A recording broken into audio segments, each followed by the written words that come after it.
The following program deals with a controversial subject. The theories expressed are not the only possible interpretation.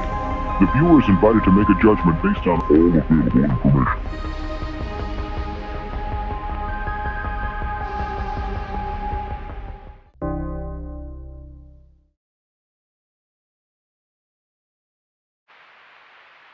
What do you have in your pocket? Monster in my pocket. They're here. They're everywhere. They're squishy. Monster in my pocket. New from Matchbox.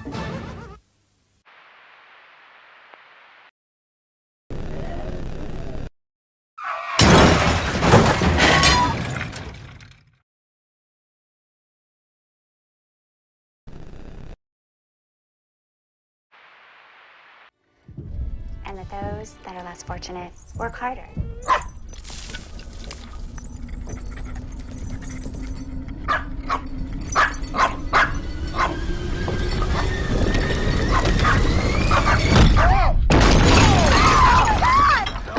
My stocking. Santa? Yes, Virginia, there is a Santa Claus.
Long-time listener, first-time caller.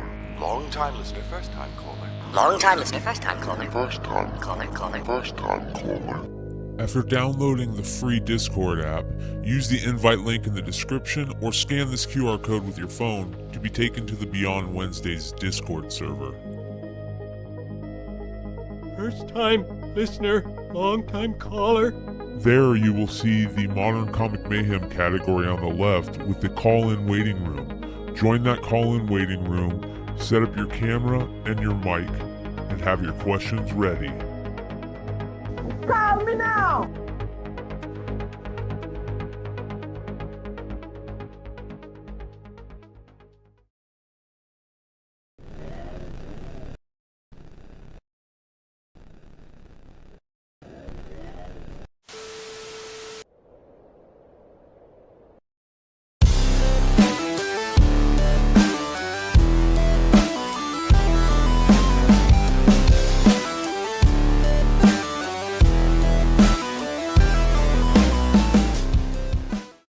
What is going on, everybody? Welcome to another Saturday night. We got a lot of fun stuff to talk about. Everybody in the chat tonight was asking one question. Is there going to be drama tonight? And when Binkies is on the show, there's probably a good... Comes with the territory. At least I'm not brandishing firearms like other women. Oh my God, bro. I need to be notorious for something at some point. Well, not for brandishing firearms.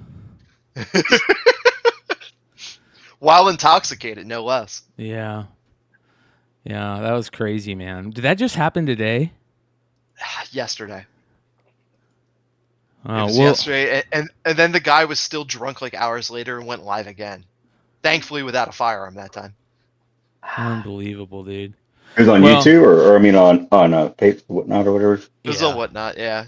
Coins and Classic. bullion or whatever. It's a boy. You want to talk about a wild world? Yeah. Spend like 10 minutes in some of those streams, and you're just like, what is going on?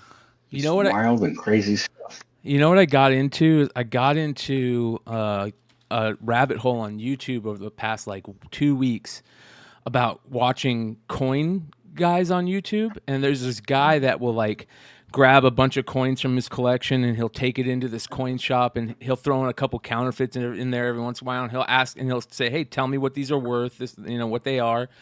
And it's become fascinating with me because I always thought about coins like, you know, American coins or like coins with, they're bringing in like coins from the Roman era and stuff. You know what I mean? Like super old shit. And for some reason, it got me hooked. And the next thing I know, my whole damn algorithm is coins. There's this kid on Instagram that he'll always like throw up a little bait, a little hook in a worm of something cool. And then he'll jump in and he'll go, "Did you know that these coins or this money is worth more I've than..." seen that. Right? That's popped up in my algorithm, yeah. Yeah, kid's smart, man. It's got me looking at my freaking quarters to see if I got double dies and West Point quarters. You know what I mean? So, You're looking for errors on your quarters. bro, The airs sell for a lot Double of cover. money. Yeah, airs sell for a lot of money. You know what I've been noticing lately? I've been noticing that, especially like on IG and on social medias, there's been a real big pickup in like hard to find covers by artists. You know what I mean? Have you noticed that? A lot of people are Yeah. posting early, hard to find firsts. We talked about Mark Brooks' first cover the other night, and it has just become this massive topic, man. And I want to talk about that real quick. I saw Long Short put up some posts showing some early covers for J. Scott Campbell, and I mean all kinds of crazy stuff. So the Mark Brooks first cover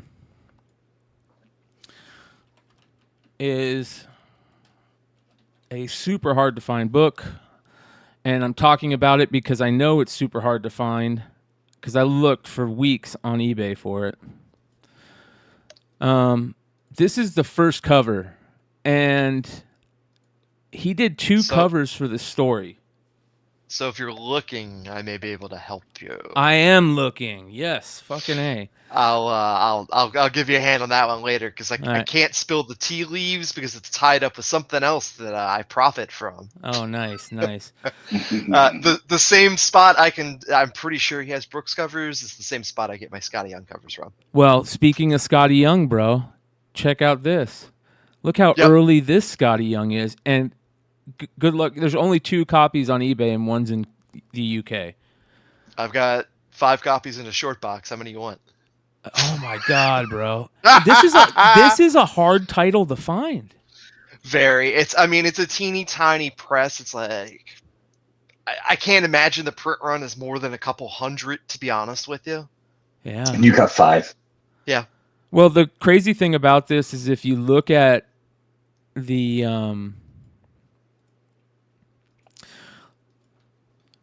cover price, if you look at the it's his graffiti signature. Yeah, it's his graffiti signature, and right, it's like his early stuff. Same with Mark Brooks. If you go look at Mark Brooks' signature, so he did 2 covers for this issue. He did this one, which you can barely tell, but it's just MB. And look, it's got Hi-Fi on it too. Hi-Fi's on everything, man. From back in the even now, that dude. Bryan, is it Bryan Miller is his name? Hi-Fi, I think. Just everywhere. But this is a Mark Brooks cover. And then this is a Mark Brooks cover. So he did 2 of them.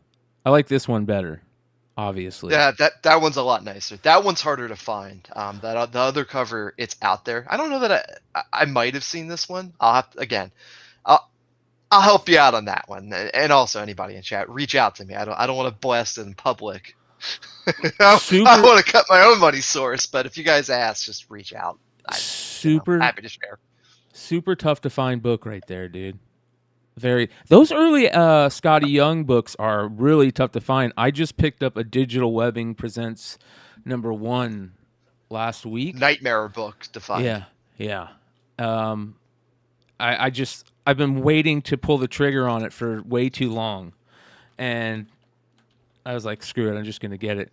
Do you follow Scotty Young pretty much? Do you collect PC Scotty Young?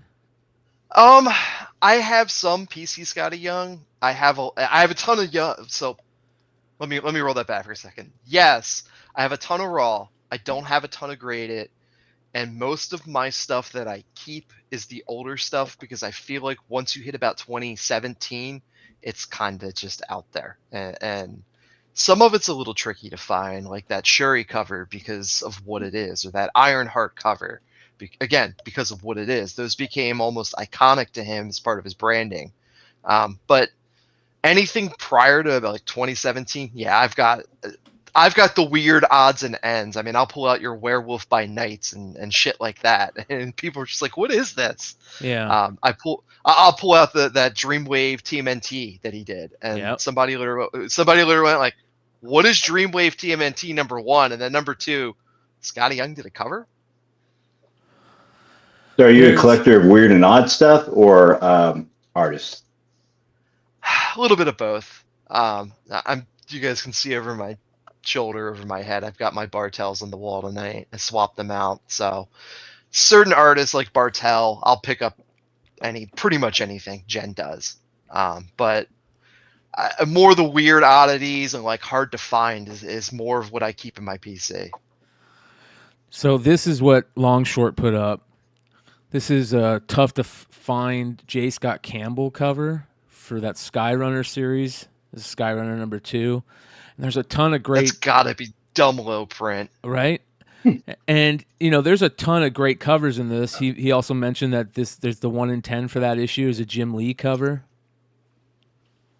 You know what I mean? Like, these are things that that are showing up quite often for me on my from all my favorite comic people that are posting stuff online, and this whole Skyrunner series just has great covers in it. So there's another Jim Lee Bermejo.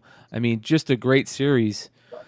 This is what I was hoping that would hopefully catch on, because I really think that people are getting tired of the main collecting meta that has been going on for the past 5 years pretty heavy, and that's retail variant collecting.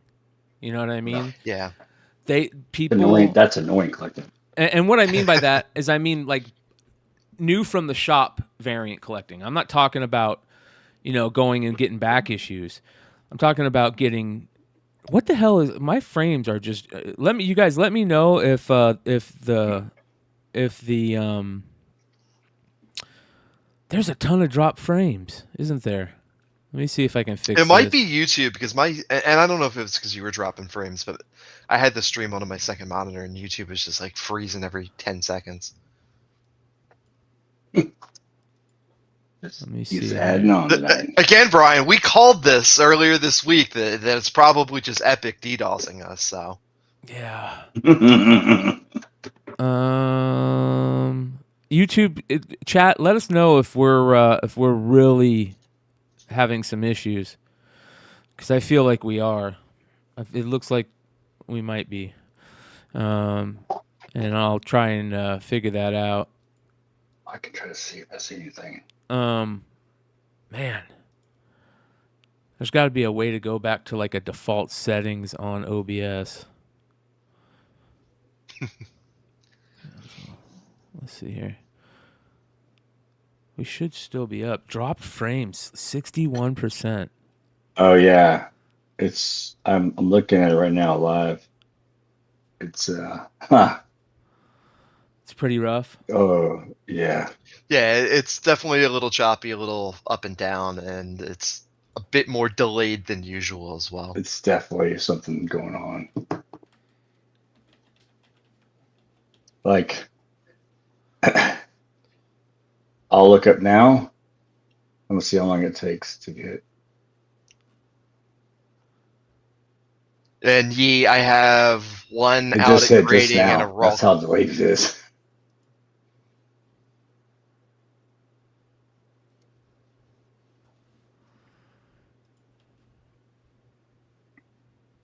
Yeah, it's just real chopped out.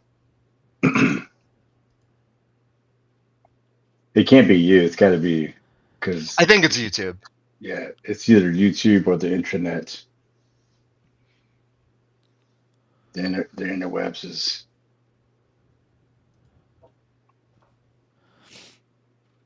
having problem. Let me see if I can figure this shit out. This is ridiculous. There's got to be a way to jump It's back. real delayed. Let's see here. OBS.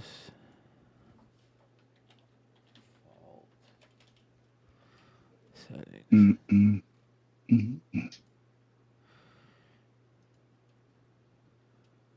Yeah, uses YouTube is falling behind on the live for me. Yeah, that's what I'm saying. Like it's real delayed. Yeah. I don't know if you're gonna be able to do anything on your end, but I guess you can try. Let me see something real quick.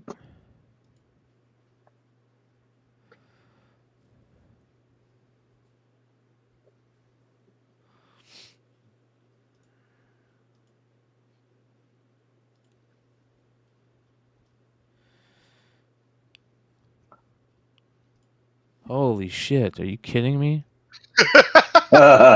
Delete. That sounds like trouble waiting to happen in the middle of a live It looks stream. fine and sounds fine to you guys. Google is slowing down. I'm having no issues here, no issues there. All right. Yeah, is it like it looks? Oh, well, maybe it's it might be. Maybe it's. It could be. I see it a could bit be of where a you're at. delay. But It's probably mixed. It's mixed to everyone probably. Yeah.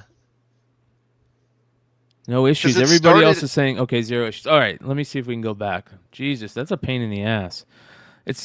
I'm dropping in the red and I'm seeing drop frames, 3,800 frames at 60%. So chat, if you ever see it slowing up or anything, give us a heads up. I won't pay attention to my stuff. I'll pay attention to you guys. All right. All right, back to what I was saying. Those crazy hard to find oddities, and I'm not talking about like ghost books. These aren't necessarily ghost books because most ghost books, well, I shouldn't say that, but when most people talk about ghost books, they're talking about some really good stuff. Some of these aren't that good. That Scotty Young cover for Atlas was terrible. It's totally not Scotty in any way imaginable, even relative to what he was doing in 2002 with Avatar. It wasn't Avatar. It might have been Avatar Press. Whatever it was. Yeah, Monster, Avatar. Yeah. Monster High, Monster Academy, Monster, whatever it was. He did 2 issues for that. And it was so much better. Yeah, this is the Art Adams for Skyrunner. I know a lot of people are showing some rare Art Adams books also. Art is one of those guys that he's definitely popped up a lot lately, and I don't know what triggered that to happen, because I mean to me he's been there since the 80s. I mean my God, how much X-Men work? Yeah, but man, his art is, and all these guys' art has really changed. Obviously, there's very few artists. Time. Yeah, there's very few artists out there where their art just has felt like it's been the same since day one, and if it has, it hasn't been, the best of them in my opinion. But there's some guys, like Alex Ross's art has been pretty steady since day one. That type of stuff. All right, so Tony on Instagram also has been posting some of these crazy covers that I'm loving. And there's another example. Frank Cho. I love some of like these hard to find Frank Cho books and some of these rare Frank Cho books. Some of his And early you can stuff. Just plain as day tell that's Frank. Yep. Just look at the booty. That's all you need to do. You know, Ebute. I'm loving where collecting is going right now, and the reason why I'm bringing all this up is because the more people that I talk to over the past couple months, the more I'm hearing that people are back issue hungry right now. They're really back issue hungry, and it goes back to the whole thing that, you know, things are changing. You know, there's these new outlets for you. The whole collecting world is down. It's unbelievable how much it's down. So people are trying to figure out how to pivot, and the smart ones had already pivoted to back issues. You know, the big retailers, the big dealers, they've got tons of stuff. But it's interesting, you know, that collection front, looking for collections, people selling collections, because there's people selling collections here and there. And Ryan, you picked up a collection today, right? Yeah, I just picked up a small one, and that's what I'm looking through right now. It has some keys. I've seen some keys already out of it. I'm interested to see if there's things in there that I don't even know what it'll be. So that's why I'm gonna pick your brains on it once I get through some of it. Yeah. How many issues do you think you picked up? 150 maybe. Yeah, I would love to hear from the chat, and people leave comments if you guys have been buying collections, maybe selling your collections. I want to know what it's been like on that front, because that will be a big key to see those things moving. All right, let's get into some news here. I'm gonna go through some of these. If I find a key, I'm gonna pull up, show it off soon. All right, sounds good, brother. All right, some of the interesting stuff going on today, or this talk about tonight. Do you guys remember one of the greatest toys of my youth were Muscle Men, right? And there is a series that came out after Muscle Men that is basically the same thing, but they were just smart, and they, instead of like wrestlers, they did a bunch of little monsters and stuff, right? Monster in My Pocket. My brother was so into these. It was unreal. I have so many of these just scattered around. Just like whenever I find my Musclemen that I collected, I find these that my brother collected. And I really feel like these were the like precursor to Pokemon in a way. You know what I mean? Like all these different characters. You also had like the Battle Beast characters, all these different characters, and you got to collect all of them. That type of deal. Well, the reason why I feel that way is because this just got fucking optioned by Will Smith and Jada Smith. Like out of nowhere. You're still doing stuff together? What the hell is going on? Like, that is some of the craziest news, that we're going to see a Monster in My Pocket series. I saw there was a comic that was linked to it as well, and I was just like, what? If you say that to any random person, that could be so many different things. Well, Monster in My Pocket. Monster in My Pocket live action series in the works at Westbrook Studios and Alter Rock Pictures. Monster in My Pocket is the latest toy brand that is set to be turned into a television series. Will Smith and Jada Pinkett Smith Studios have teamed up to develop a live-action series adaptation. And it says the brand was launched in 1989 by former Mattel execs Joe Morrison and John Weems. It sold over 500 million units globally. It's been turned into an ABC animated special, comic books, and a Nintendo game. So it says here, just talks more about it, but that blew me away. That came out of nowhere for me. Like, what is? It's just 100% nostalgia now. That's all it is. Yeah. Well, I mean, there's a big push. I mean, you got that going on. Gargoyles has like 5 or 6 things tied to it. It's just everything. 80s, early 90s. It surprises me that things like Rocco's Modern Life aren't back yet, and we aren't getting more Ren and Stimpy quite yet at this point. No, Was the monsters thing a toy or it was a comic? Yeah, it was a comic. They were toys. There was a comic eventually from Star, I think it was Marvel. Harvey. Yeah. Harvey, which is interesting. Yeah, I was like, well, maybe they give us the opportunity to take a toy and make a story behind it. So that's where they kind of, were digging it. Well, be on the lookout. Yeah, I saw the push alert for it. I haven't looked to see what they're going for yet. Well, this made me look these up, and I'm like, well, look at this. We got an interesting Punisher cover here for all the Punisher fans. They have confusing as can be. And that's a pretty crazy one right there.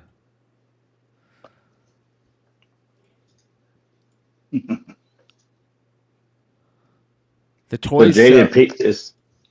I don't know. Will and that couple are still doing things together. Oh yeah, dude. Yeah, beside all the crazy stuff on the side. If Red Hood was here, he'd be telling us that her hair tastes like ice cream. Yeah. Apparently, there's a Canadian price variant for issue number 1. There we go. Start looking for it. It's going to be sitting in quarter boxes everywhere. I bet you it's going to be hard to find in high grade. Yeah, I'm scrolling through now. The highest I see is a 9.2, which happened to be that Canadian price variant. Yeah. Canadian. Yeah. That's interesting. Jeffrey Drake says, Will and Jada teaming up together, or is he watching in the corner? Yeah. Wow, these things blew up. Yeah, so they were going for $3 at one point. Now they're going for $20 to $30. Look at that. In high grade. Look at that. Nostalgia, man. I'm telling you, a lot of 90 kids didn't think about that until it just got announced and they saw it and they went, you know what? I remember that. I need to go check that out. I don't remember those. I don't remember those at all, but that doesn't make much. Yeah. A lot of things about my past I don't remember. And even the Previews magazine is going for $20, it looks like. Wow. There we go. It's still the buying time and selling time for a speculator is still there. It's just instead of 2 weeks, it's 2 days. Yeah. It's shorter window. Right? I mean, that's what it used to be. If you didn't put a book up in 2 weeks, you were going to lose out. For the longest time, it felt like a couple years it felt like that. Now it's 2 days. Everything goes by the wayside. And of course, everybody is talking about Sabretooth because of the Sabretooth stuff. The Sabretooth stuff was all on the hot list last night, right? And then we find out that Predator's going to be in it now. So we're looking for our Predator cameo. Do you think that do you think that the cameos, like he put those cameos out to do this, or do you think he was sincere, or like this is all a joke, or do you think he was sincere in like how it's played out? I think some of it's a joke, but I'm not going to be surprised to see some of it actually happen. Yeah.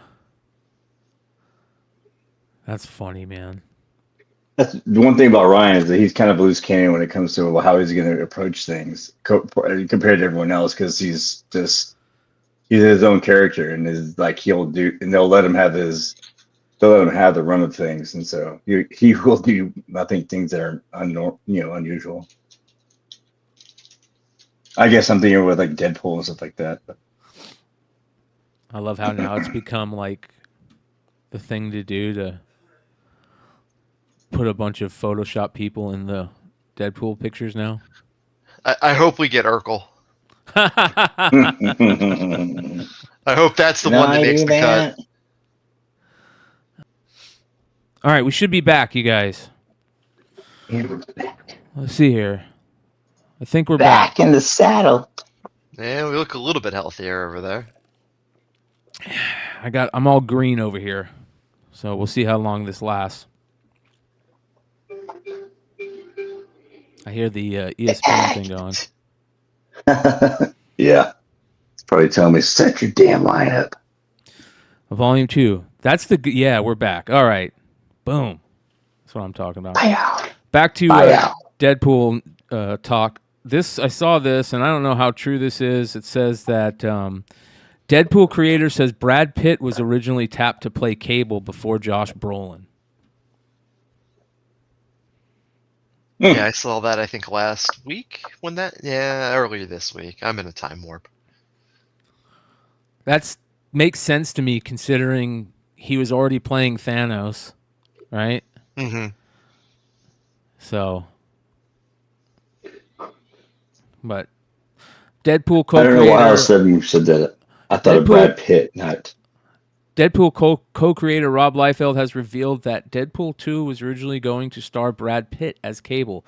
Speaking with comicbook.com's collectibles show, Liefeld confirmed Pitt was originally going to play Cable in 2018 before it went to Josh Brolin. He said, I know for 100% fact this is true. They did previews, and David Leitch had a very special relationship doing stunt work with Pitt. What people don't know is that was very early on, so when they knew they weren't going in that direction, they went down several others. What the hell is that? That doesn't make... Rob is a character, dude, but that didn't make any sense right there. I got to see the video for that. Let's see if we can find the video for that.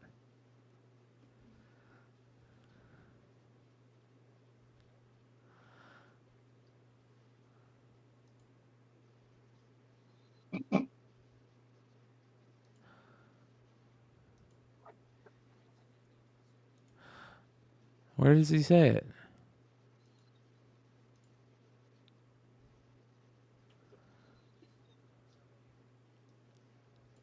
All right. Well, that chest. His art. Did he sell the art? That's a question I have. Did he sell the art? It was running. I don't know that it officially sold yet, but it might have. No, it sold. It sold for a fucking record amount, man. But I wonder if he sold it.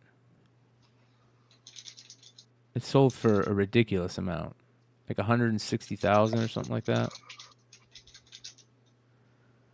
I'm trying to find where he's talking about Brad Pitt here.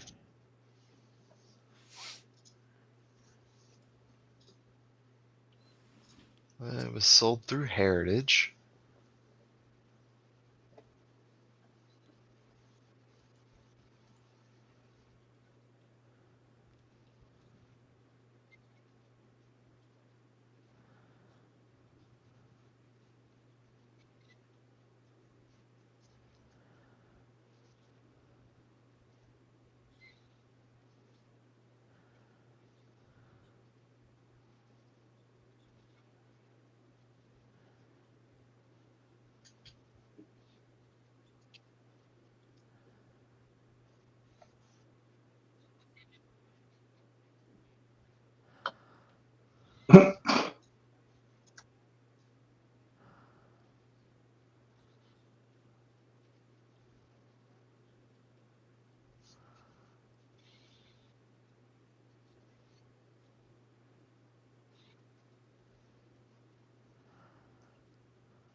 I want to get Rob Liefeld on to talk about that art collection. I want to know how many pairs of feet are in that art collection. Yeah. I bet you he's got like a really extensive like. Is it still all fucked up? No, I think it's just the tab that you're playing. I think we're okay. I think it just wasn't picking up the second tab. Okay. We have to read his lips. Professional broadcast. Oh, you couldn't hear it. I get you. They couldn't hear it. All right, professional podcasters, you're right. I'll play that again. Here we go. Some of these guys were like, "Oh my gosh, did you see the slug fest? It was." Talk to a at 120,000. Last chance. 110,000 it is. 7356. 7356. Congratulations. 132,000. We talked about your cult classic Captain America artwork. Right. Just sold for like an astounding $132,000 with Heritage Auctions. I just want to know, what was your reaction like when you heard that news? I was pleasantly surprised. That would be the truth, pleasantly surprised. And then having talked to a lot of guys who were bidding on it afterwards, because that community's fairly small, they didn't hold back on, it's weird. It goes back 30 years on how much they dig that Captain America stuff and that Heroes Reborn stuff. It kind of closed the circle because people were like, man, that is my favorite Captain America. And I just had to have it. I had to have it. So that was exciting. But I answer your original question, man. I had low expectations. There's very few things I have a greater expectation for. I'm generally keep it here, Do you kind of look at this as like a sweet revenge for all the people who gave you grief over that art? No, I don't. I am literally, as always, I just focus on the people who liked it. I would rather just immediately somebody wanted it, somebody real bad. And what I mean by that is a group of people. You don't get to that without people going back and forth. I read a couple of I'm in a couple of original art groups on social media, on different platforms, and some of these guys were like, "Oh my gosh, did you see the slug fest? It was boom." I mean, they're watching it in real time. I mean, was I kind of laying down on a pillow on my iPad watching, and by the end was I sitting up completely like, what is going on? Like it got my attention too. But no, I just think really the 90s art is exploding. It's where the biggest growth is.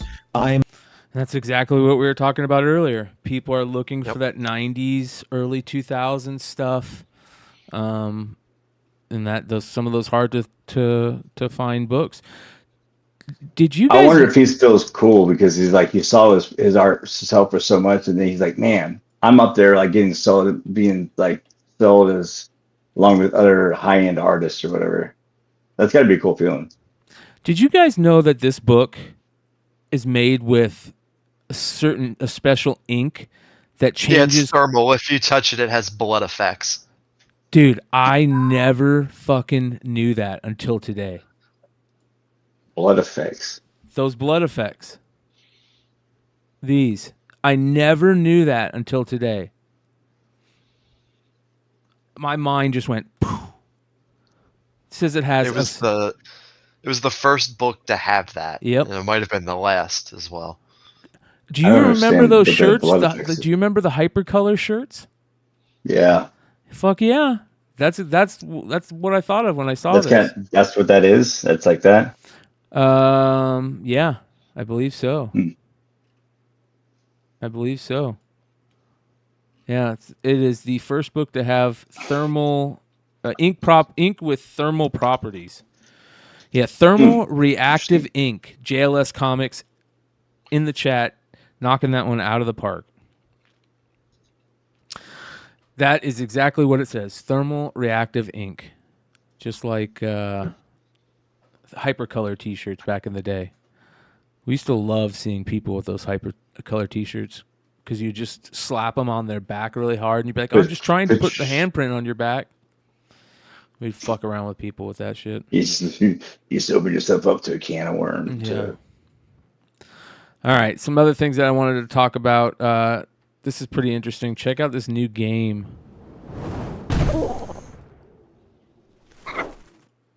I don't know what it's for.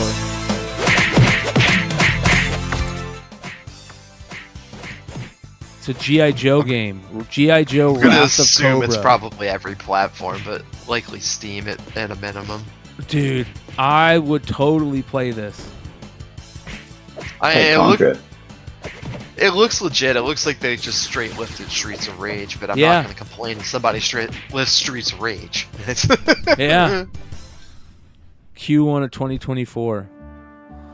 That blew me away, man. Let's see here. Hold on. What did it say?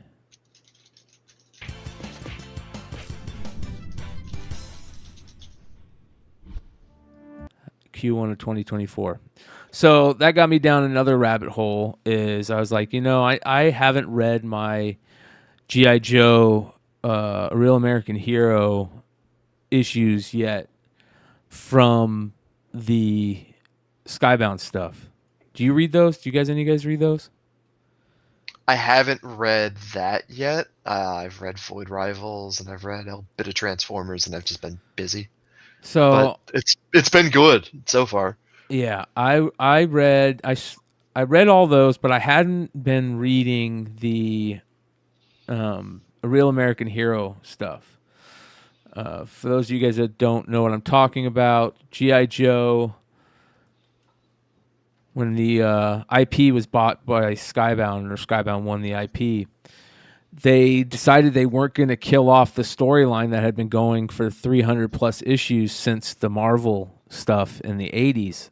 Basically, it's the Larry Hama storyline. And so they continued it basically, like they never stopped. But you're getting some of these really great covers, and the interior art is pretty good. But this 301 issue I finally read this week, and I thought it was fucking excellent, man. It was really, really good. They do a really good job of reminding you who the characters are, like at the back.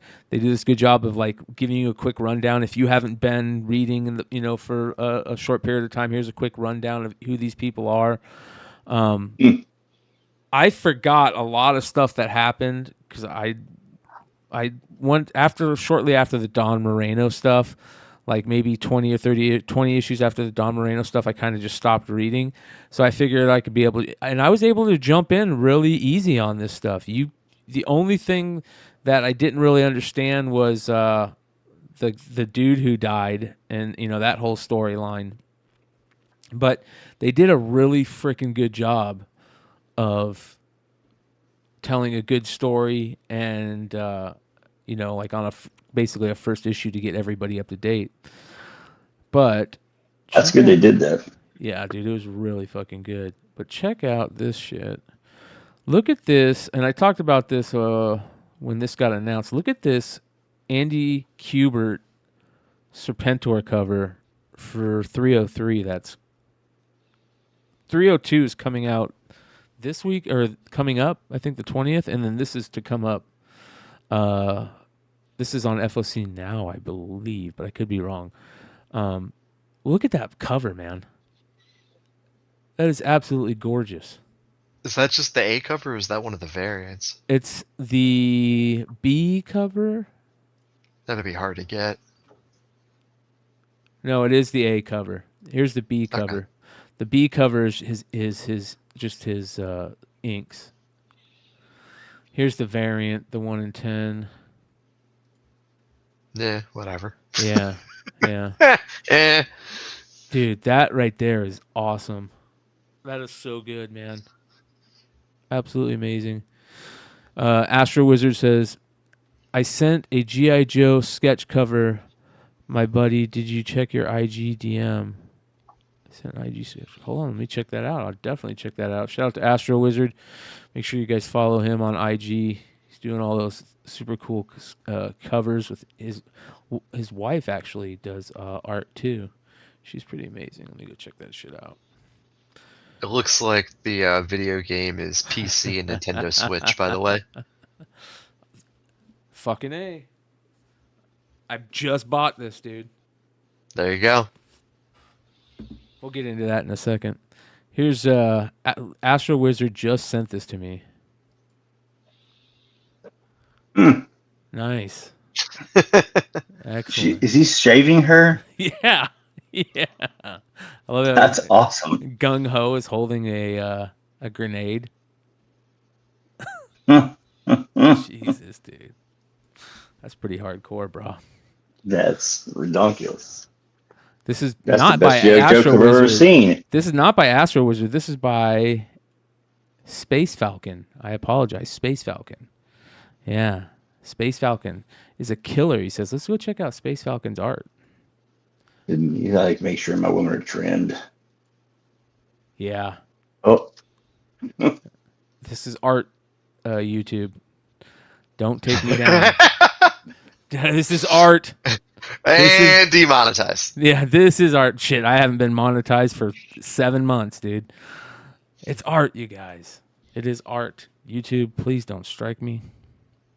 It is 100% sketch art, which is even better. Protected by the First Amendment. You got it. So anyways, the new G.I. Joe is really good. Check it out, you guys. I think it's worth picking up, worth jumping into. If you guys are...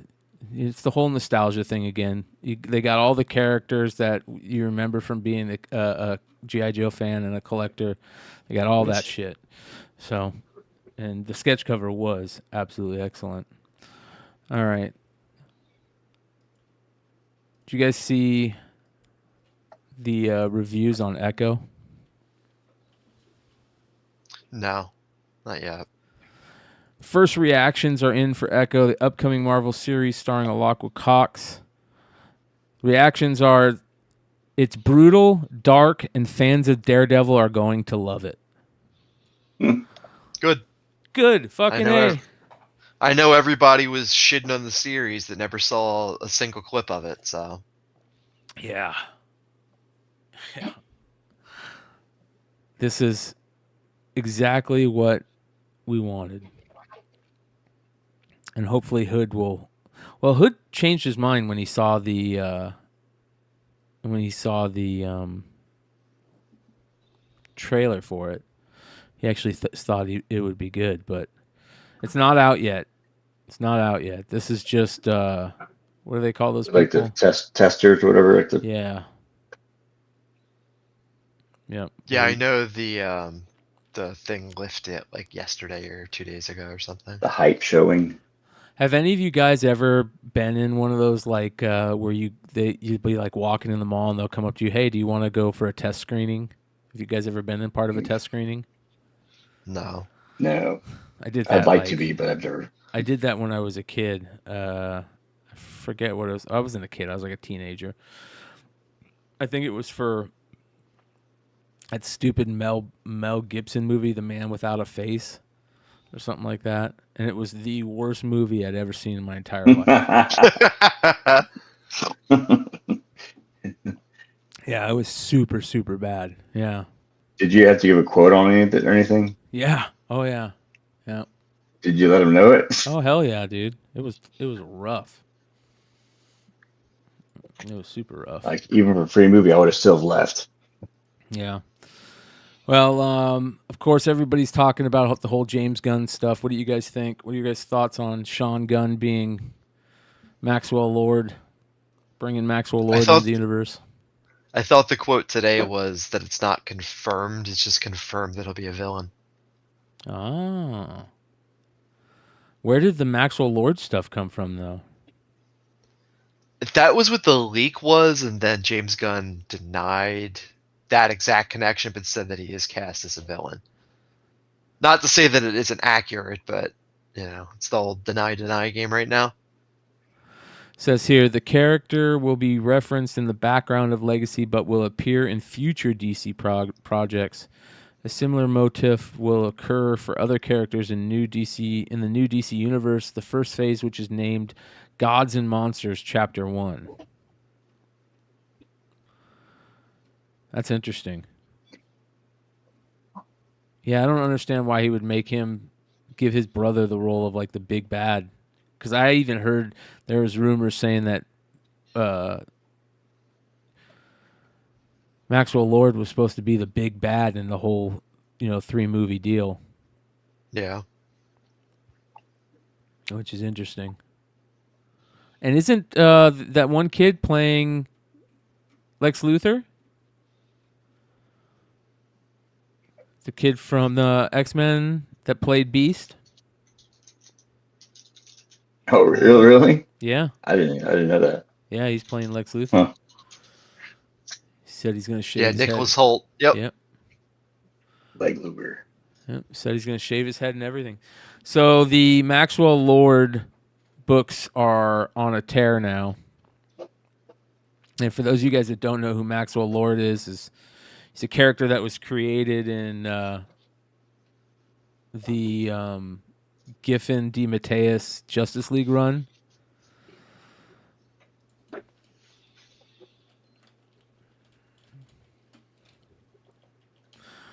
And he was like a good guy at first, I remember, right? Wasn't he a good guy at first? And then he became a bad guy. He was like running the DC at first. Mm-hmm. Or the Justice League at first. Then he became a bad guy. And so his first appearance has shot up. Says here, he may appear to be a little more than a greasy businessman, but Maxwell Lord has been the ringmaster of the Justice League, the world's greatest spy master, and an apocalyptic threat to metahuman kind. So there you guys go. And he was played terribly by Pedro Pascal. That was so bad. If I was Pedro Pascal, I would do everything I can to not even talk about that movie. How bad that was. And that's what everybody's crying about is, you know, the whole Pedro Pascal stuff, or the with Maxwell Lord. Didn't you already do that? Haven't we already done that? Well, I mean, isn't that comics? Haven't we already done all of this? Exactly. Yep. All right. That is the news section tonight, you guys. Let's get into what everybody's been waiting for.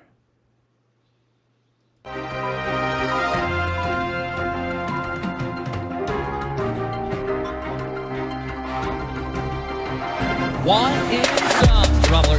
Drummler, Drummler, Drummler, into the news. Into the news. All right. So last week, what did you think about the whole Glenn O'Leary stuff and Comic Book Palace, Binky? I think it's like an in-between. So I know there's been two sides to the argument. Some people are like, well, he's this guy that has his old ideologies and things like that. And I think that there is some truth in that statement. But equally, I think a lot of what he's saying is true, is that there's a lot of lazy writing because nobody wants to take a character and just work with the character. They want to make themselves into whatever that may be. And I can see, you know, taking those characters and those archetypes and then interacting with something in the modern day, because here's the honest reality. The vast majority of Marvel's property that's currently in print is 50 years or older. Yeah. Just a reality. Most of it's 60 years old at this point. I think there's some truth in that. But one thing I will say is he went on a rant, and I kind of highlighted this in a few chats that I was in last week. So he went on a rant about, like, oh, properties are this and properties are that. And I know you guys can see, whatever. You can see the Green Lantern over my shoulder, over the back there. And that is my prime point. There's people who are acting like this is just like some new crazy concept. Whoa, things going on in the modern world are getting pulled into comics. Dude, it's been going on since the end of the Silver Age. That story back there, that's what started this. Yep. Nobody complains about that story. Everybody says that story is great. Guess what that story was? Guess what that story did? Yep.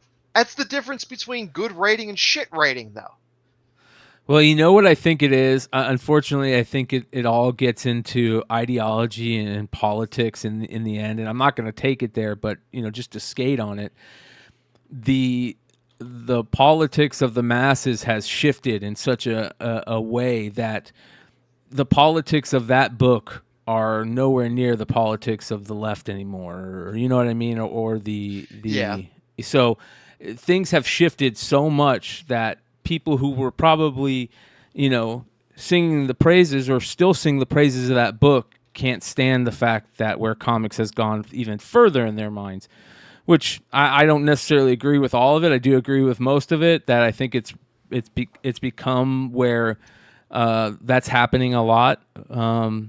But I think what's really interesting to me is seeing the retailers and creators talk about it on Twitter and social media, it's become this excellent content chipping post. You know what I mean? Like Facebook, you go see what they say on Facebook about this stuff, and it's very interesting. And I thought it was very cool that Mark Millar came out and said, "Hey, I want to talk to more retailers about this and see what it is that is causing a problem." Which I've even heard people say, if you go look at all those things, I've even heard retailers, that play not necessarily devil's advocate, but are saying the opposite. That no, it's comics books isn't really dying.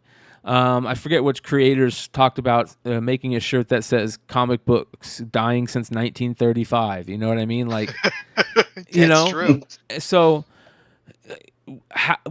there needs to be. It would be nice to get more information, figure out a way to get more information from these guys who have been in the industry for that long. You know what I mean? So if Mark puts together a podcast with 3 longtime retailers and then he just keeps bringing those people in and out. I would love to do that over here.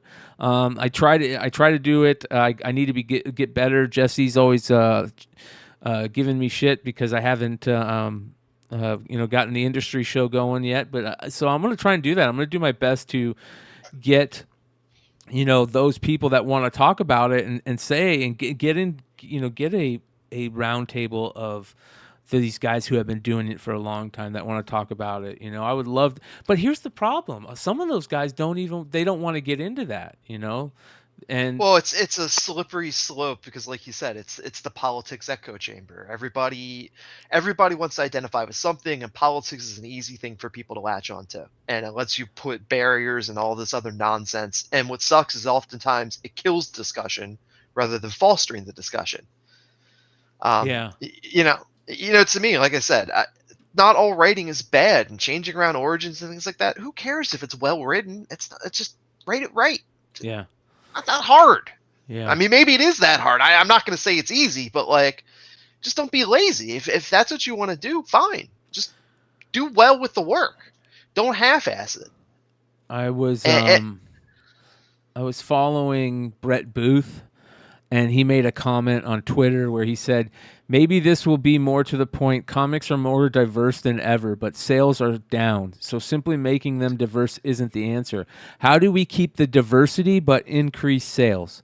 To me, it's going back to making them about adventures and less slice of life." So I think Brett hits the nail on the head with that. It's, I think, and that's also the other problem. I feel like we devolve into this political, woke, nonsensical argument about funny books, and nobody stops and says, well, why are you really not? What aren't you liking? Because this, I made an Instagram post sort of alluding to this a while back, talking about manga sales. Manga sales are at an all-time record high. If you look at the top 10 mangas, 3 of them are about sports, for God's sake. Like, where's the disconnect in American storytelling via comics that isn't there in Japan? And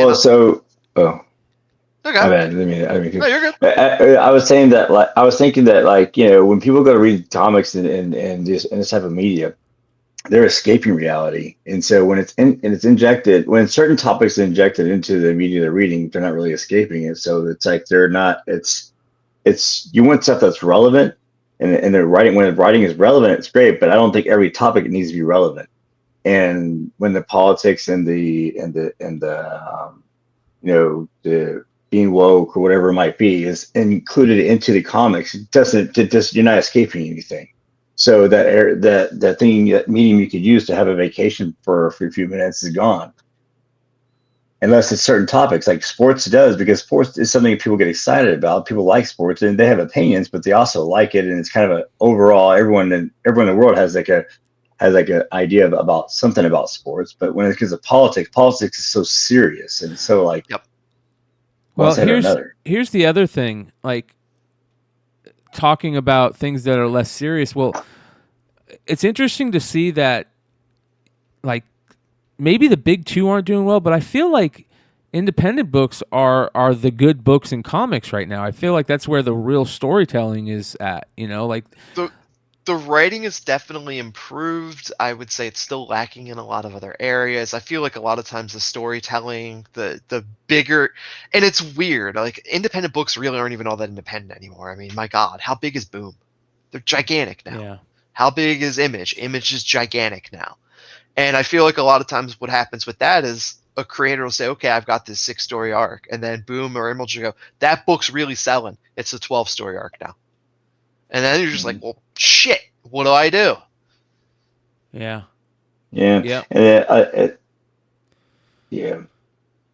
So with the independent stuff or like not the big ones or whatever, the big ones are they're not being creative. The writing's not being creative to be able to create new characters and new storylines that are being where I think in the independent world they are already lent to being, you're going to be going into reading something new. Right. And with the big three, whatever, when they write something new, it's just a kid of somebody. It's like, well, and I so think that's lazy. the big challenge. I mean, so primed example, Spider-Boy. Spider-Boy was the number one first appearance of this past year. And it makes sense if you look, there wasn't necessarily a lot of anything else that would be a first appearance worth mentioning. But like, think long term. What is the last long-term character that Marvel has launched that's actually stuck? Because the only thing I can name is Silk, and even that's like a fringe is sticking. Yeah, it's stuck, but how many quick 5-issue volumes are there before we just recycle? Yeah, Spider-Gwen and Miles are maybe Miss Marvel. No. She doesn't stick. As much as I like the stuff with Miss Marvel, she hasn't stuck. Do you think that's because of the MCU depiction of her, or do you think that if there was no MCU anything and her comics were still just being told that it would be different? Because she was a hot character, but when before the MCU stuff, but was that only because of speculation?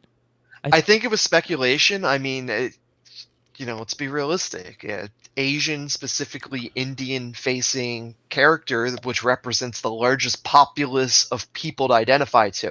And that's the thing. I feel like Marvel fumbled the ball because it's a green light. It's a green light to have an entirely underrepresented, if not totally not even represented group, and have something that you can work with. And I will say the first volumes did a great job of that. And then it shifted to whatever this is that we have now, and it's not that it's bad, but it's not what it was, and they didn't do anything to incorporate those audiences or making it more normalized. It's almost as though like they allowed like the powers that be allowed this character to come out and like, okay, this will be good for publicity or whatever, and then they did it, and then they caught fire, and they're like, whoa, that's doing something good, so let us inject our ideas into it, and then just totally crumble it. Well, no, 100%, and that's basically what happened. Look at the changing creators in the books, and that's where it started crapping out. Yeah, but the other thing is that maybe we're not seeing it because a lot of us can't. A lot of people, especially in the speculation world, can't stand this character. They think it's a cheesy character. It's almost the same sentiment that I felt like was going on when Spider-Gwen and Miles first came out. A lot of people were saying the same thing, but they aren't writing to necessarily just us anymore. They're trying to get that younger crowd. And Spider-Boy is you like, this is a perfect example. Spider-Boy's unique rogues gallery adds both humor and tragedy to his ongoing adventures. Like they're making this very I almost want to say manga-ish. You know what I mean? Like they got those new characters. They're going that route. That's what I feel like. Spider-Boy was their inroad into telling those crazier kind of goofy stories that do so well in manga and anime. Is there much? And for a better use of the word, like, is there much politicizing in manga and anime? That's a gray area. Yes, but also no. But also yes. If you look at the top-selling titles, no, they're, like I said, it's like sports, action, adventure, just diversions from whatever. But it's not to say when you talk the origins of manga and you talk like your Evangelions and those big hitters, they are deeply political. I mean, the message from Gundam alone has to do with war and the byproduct of war. And yeah, it's giant robots fighting each other, but it's also has that undertone to it. So it's a weird kind of gray area. But I would say if you look at the top 10, nothing's really politicized in there.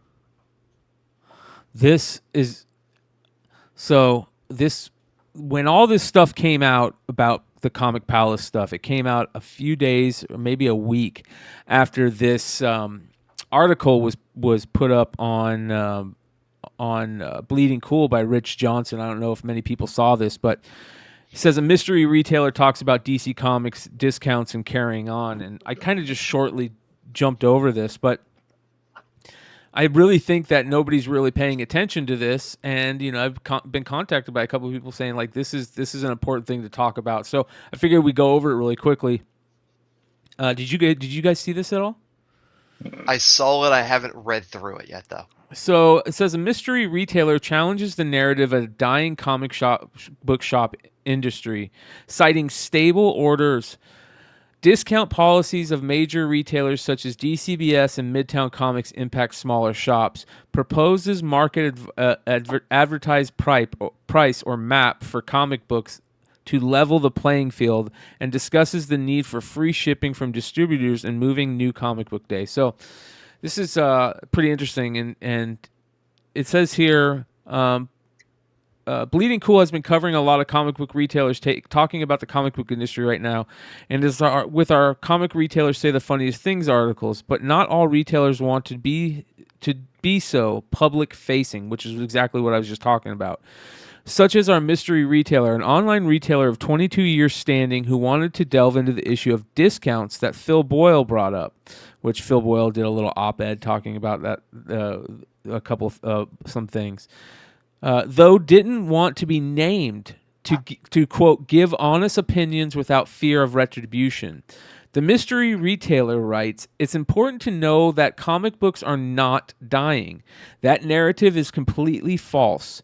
Are the majority of direct market stores facing challenges or worse? Yes, absolutely. I think it will shock you to know that while that is the case and many stores are experiencing dropping sales, overall orders for periodicals are stable, and this isn't the worst time in history. But pricing, discounts, and distribution are the biggest challenges facing the direct market today, which, is very obvious, but I feel like that is the thing that is dying too, right? The direct market and newer books, where I think everybody's just running to back issues. Back issues are selling like hotcakes from the people that I talk to that have them.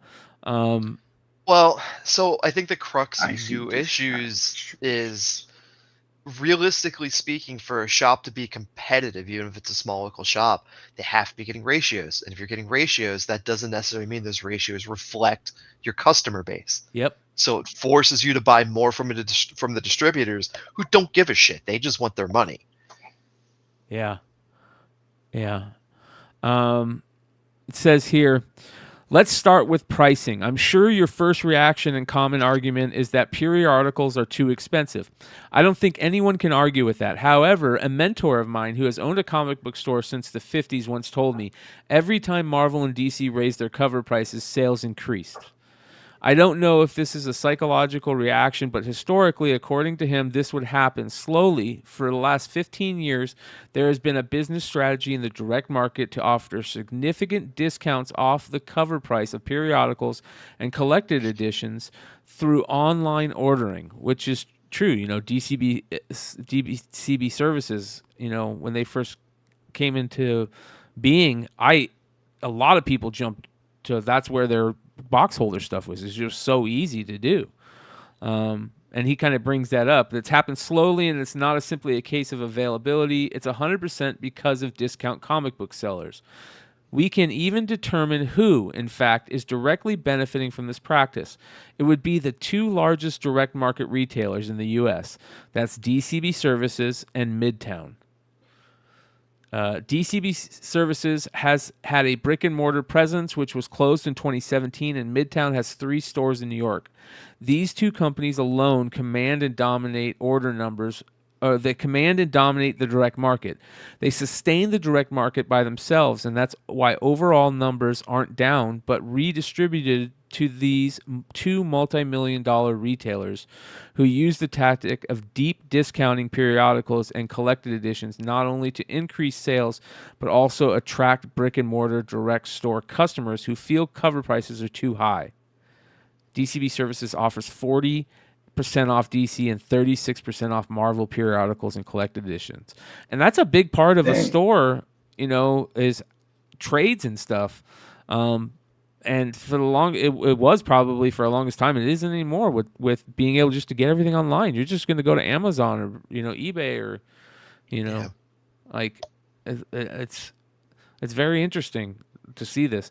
The publishers know this practice is taking place, but like in all businesses, your top customers will always get some kind of favoritism. Publishers directly benefit from these 2 entities dominating orders. Retailers are not oblivious to it. And then he talks about like Things from Another World, My Comic Shop, and all the other things. But he says retailers have known this is happening and have voiced concerns in the past due to deaf ears. Around 2012, Midtown and DCB Services would put out full-page ads in monthly periodicals from Marvel and DC stating never miss an issue and how much consumers could save using them. And basically he's talking about how it's so hard to, like you said, keep up with those steep discounts in a brick and mortar shop. And my local comic shop years ago stopped selling new issues just because it wasn't profitable anymore. You were spending too much money to make such a small profit off of it. Yep. And the only way to make profit off of new issues is to have sell a ton of them at a deep discount. And Midtown and DCB Services, what would they say? Does Midtown only have the 3 stores in New York? And they're one of the biggest retailers in the game. So they're not spending a ton of money, for keep the lights on and that type of shit, I would think. Whereas that's one of the biggest things in a comic shop is, your rent, your electricity, everything else. When you don't have to do that, that's a big help. But you would have to. So do you with the 2 biggest, distributors? Do you feel like that there's the majority of the people buying go to them? Because I would have never. But I guess because if I have a shop in my area, I'm not going to them. I'm going right here to my shop. I want my comic right now, so I can read the story before I see crap online and whatnot. But do they hold majority of everyone that's buying comics? Well, there's still. Go ahead. I mean, that's the tricky part. So you have a shop. How many people don't? Because the answer is correct. Most. Really? Yeah. And I didn't know that. I mean, most people, I would say on average, and I'm sure that somebody's done the math on it, but I'm guessing, I don't know the number, but I would say probably on average, most people, it's like 35 minutes to get to a comic shop, unless you're in a major city or like, close to a major city suburban area. I mean, I drive 30 minutes every single day just to get to work. But yeah, I guess because I know very little of Midtown besides from what I've heard, and stuff like this. So because I would just go to the store here, but I guess I didn't realize. I mean, I'll be the first person to tell you I use my LCS and I pick up stuff there, but equally Midtown is a tool to me because of those discounts and their discount model. Yep. There's a ton of people that still go to their local comic shops, but still spending a ton of money at Midtown or my comic book shop or something like that, to pick up cheap issues that you might not be able to find at your local comic shop. Mm-hmm. I know that our comic shop here locally, or the big one that's normally here, it bases a lot of their pricing off of Midtown, so they do follow what Midtown does as far as pricing wise. But I don't know. But I mean, so that's the thing. So they in essence have to cut their own throat to keep up with Midtown's pricing. Yep. They're getting maybe a 50% discount, and that's even a maybe. It depends on the book itself. So, Well, I remember they used to sell like their variants. I used to love going there because the variants were so much cheaper than it was at Midtown or everywhere else. I was like, it's so cool that our shop here has. But then they started following their pricing and they increased the price of the variants, and I was like, what the hell? But yeah, I didn't realize that there was that many folks that are using those two distributors. Yeah. Well, there also he brings up Amazon and trade sales and collected editions and stuff like that. But what's interesting is he talks about the same thing that Phil Boyle talked about, that market advertised price. He says that's the solution. That's one of the solutions to this. He says the one and only solution Phil Boyle mentioned, which I agree with, is market advertised price. Phil mentions this solution, however, in the same sentence disregards it. We need market advertised price on all periodicals and collected editions for 6 months from release. This will level the playing field for the entire direct market. And I guess what he's talking about is the same thing that like you'll see on like a lot of these retailers that play in the retailer exclusive game. They'll split up a print run with a bunch of other retailers, and then they'll all have a deal between them. All right, we're not going to sell for below this price, or we're all going to sell on this date, or something like that. They're kind of in tandem, and that's what it sounds like he's kind of trying to mention, is that they all need to stay in tandem, which is very interesting, man. To see how they. That's what Sean and them do.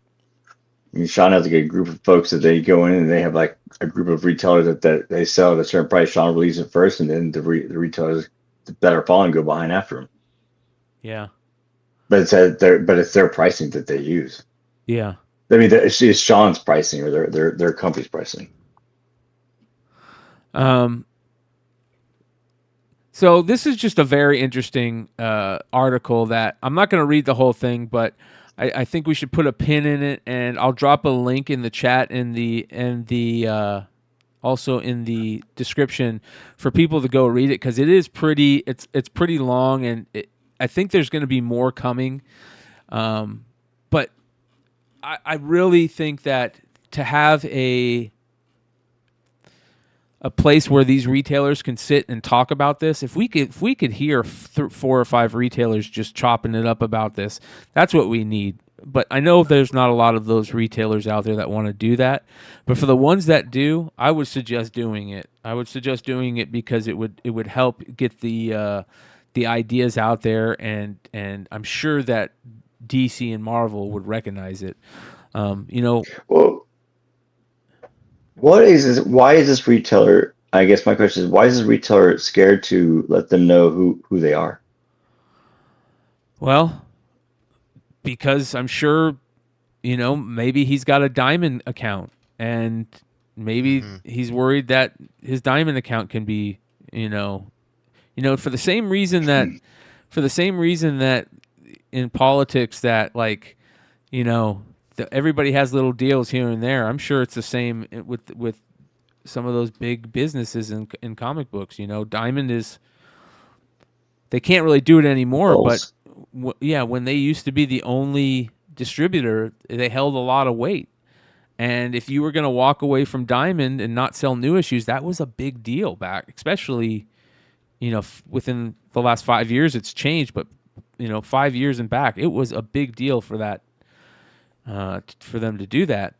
And other smart retailers have pivoted, right? Like a lot of smart retailers have gone to selling back issues and just gone heavy on buying collections and always having their back issues stocked. Other retailers have become their own printers. You know what I mean? They'll create become their own publishers. Sean at Comics Elite, Merc Publishing. You see, he's always talking about his what he's doing next over there, and he got that badass new printer that he showed on his social media, and they're printing their own books over there now. I always talk about Jesse. Jesse left Diamond years ago, and he buys collections like crazy. He's always getting just tons of collections, and then his thing is he gets a collection in, it's out within the next 2 days, in and out, and just slaying as much books as possible, and it's back issues that are selling well for him. There's a lot of people that are currently now and this will help us segue into our next topic. There's a lot of retailers who have gotten into this game in the last 5 years, right? Especially the last 3 years, we'll say, especially through the uses of Whatnot and Facebook selling and IG selling. You know, there's a lot of new retailers, and the retailer that the one that he goes and visits here in the area that he likes his shop, their back issues are terrible. They never renew their back issues. It's and it's all new stuff. And I'm like, and with this conversation, I'm like, how's that guy even doing it? If he's just selling new stuff and he's in a brick and mortar and he's in a strip mall, it's like he's got to be so tight margin there because his back issues don't do nothing. Yeah, he never gets new back issues. He never gets through collections. Well, that's exactly what I think is happening with a lot of these sellers on these third-party platforms. You know, with eBay Live getting into the ball game, you're seeing a lot of these people jump from Whatnot over onto eBay now, and you know, you see all these people that we can name, Mom and Sons Comics, right? Am I saying that right? I think I'm saying that right. Yep, Mom and Sons. Yep. Rage Theo, Nerdy Girl, who else? Morpheus. Drew's over there. Well, Drew's over there, but you see, like, just recently, there's been a huge influx of a lot of, big time. I wouldn't say big time, but some of the bigger sellers on Whatnot. That was really using the app and selling on a regular basis have now jumped over to eBay. But the problem is that you only see a few sellers over on the eBay app that are selling multiple times a week, right? And those three sellers that you always see are selling that way because, for one reason, they have inventory, right? They have back issues to sell. People aren't buying the newer exclusive comics anymore. They're just not. You know what I mean? They're not as. I think C2E2 burst that bubble. Yeah. But, this retailer I was talking to you about, he used to do auctions and stuff like that, and they got away from it for whatever reason, because I guess the guy that was doing it, he moved or whatever. And I'm like, well, nowadays you have to have another source to be able to get stuff out, especially if you're shopping in a smaller area. You have to have another avenue to be able to get it out, or else you're going to be struggling hardcore if you're just selling new issues. Yeah, so that's why I don't understand how some of them make it.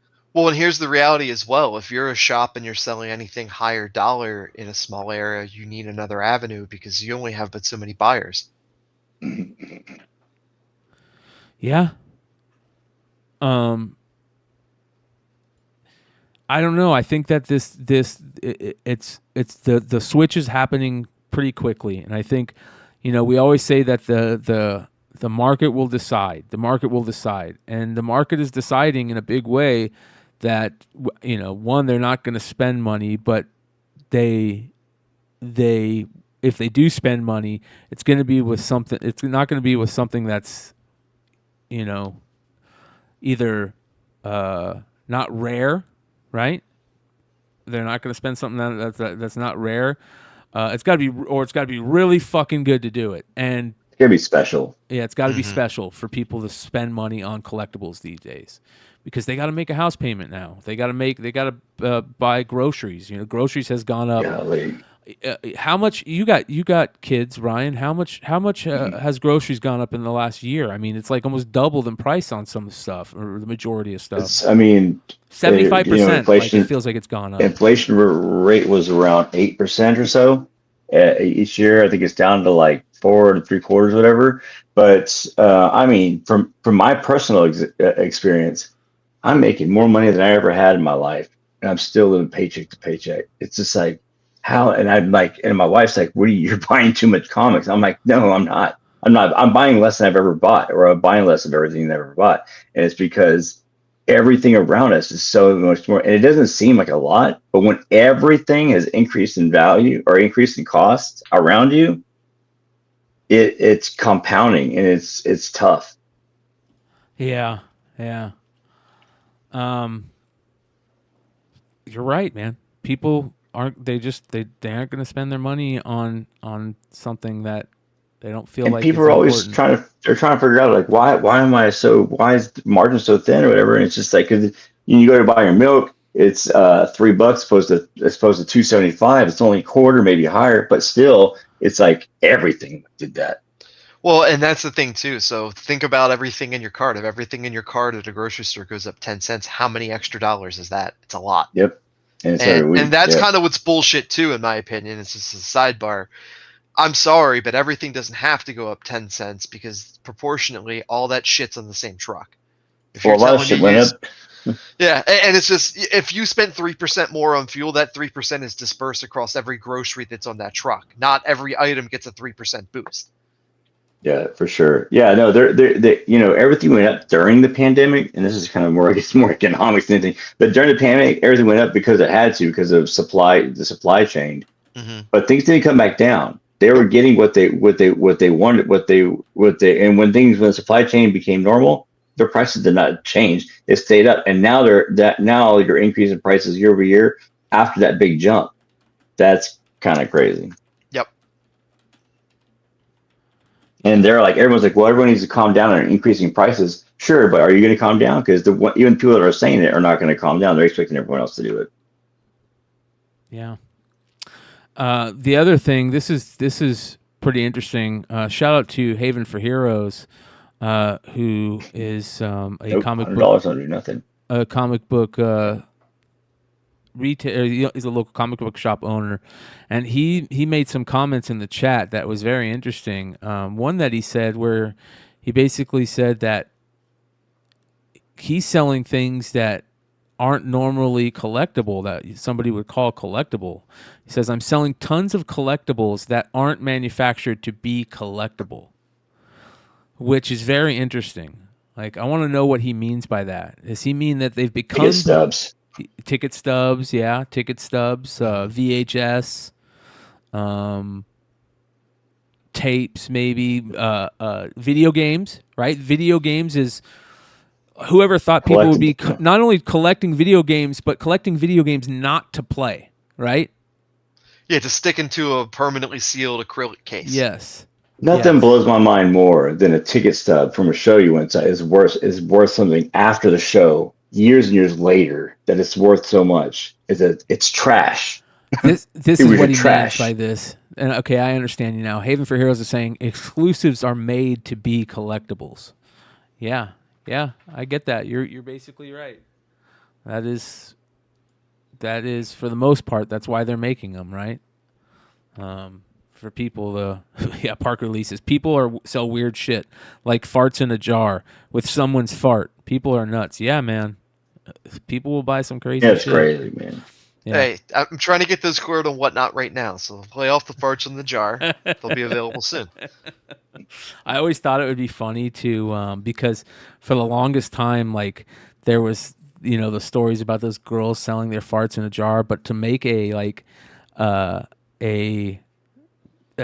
I saw in Japan they have, I don't know if they still have them, but back in the day they used to have like Coke machines, vending machines, but they were like girls' underwear.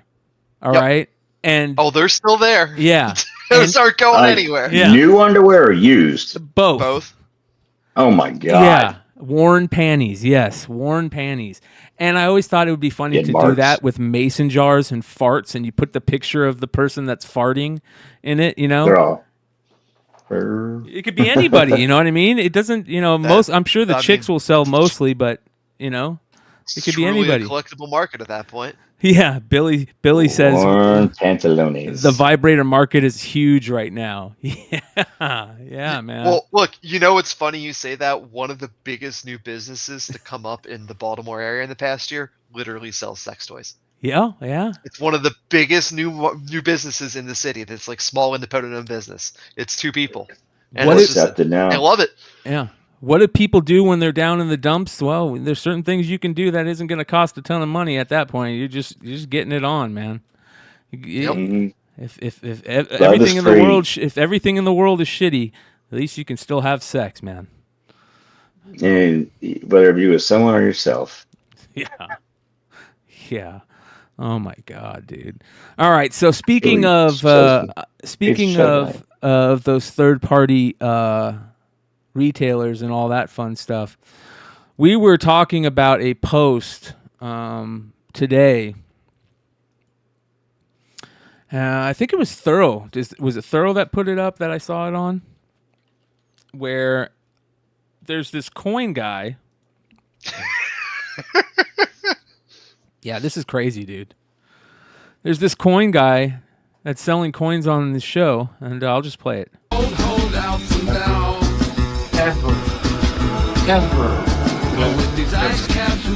Shut up. Is he wasted? He's wasted, yes. So not only is he brandishing a firearm that is loaded with his finger on the trigger, he's wasted at the same time. And live streaming and whatnot. He just pointed it at the dude. Yeah. And the guy's response was, "Whoa, calm down." Like, what the fuck? At that point, I'm throwing something. Like, bro, dude, I'm walking out. See you later. Yeah, that is unbelievable, man. Oh, dude, no, that's not cool at all. If there's people I know that if you would have done that on them, they would have fucking punched you. You know what I mean? Like it would have turned into a fight. You know? You just threatened their life, whether a friend or not. That's a life-threatening action. Yeah. Yep. Yeah, man. And how big is those this are the guy? reason why guns are have such a bad thing behind it, is because dumbasses like that. Yep.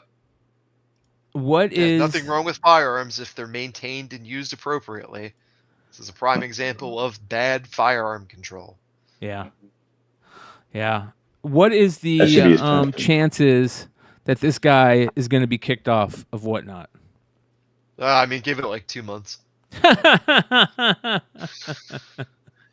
have to contact legal first, after all. Oh my god, dude. That's unreal. That is just crazy. And here's the thing. Did he leave this video up? Or was he smart enough to take it down and somebody just got lucky?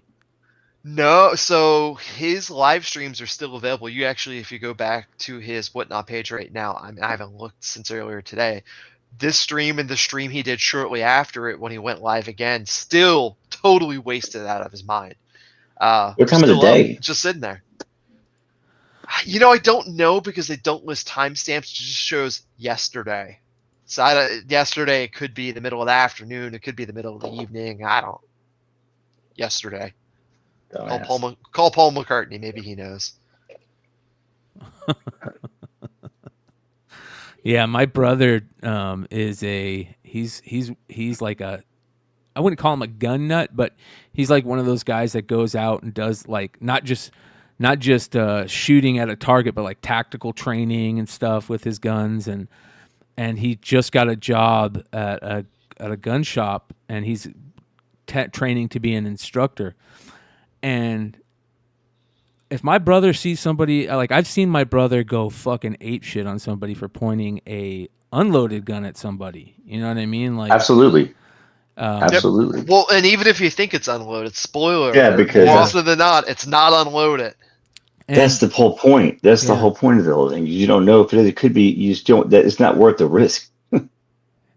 I have a friend, a close friend, that in high school he got a gun and he was just fucking around with it, like put it in his mouth and do this, and he was by himself, and he was spinning it after he did that, and he was spinning it.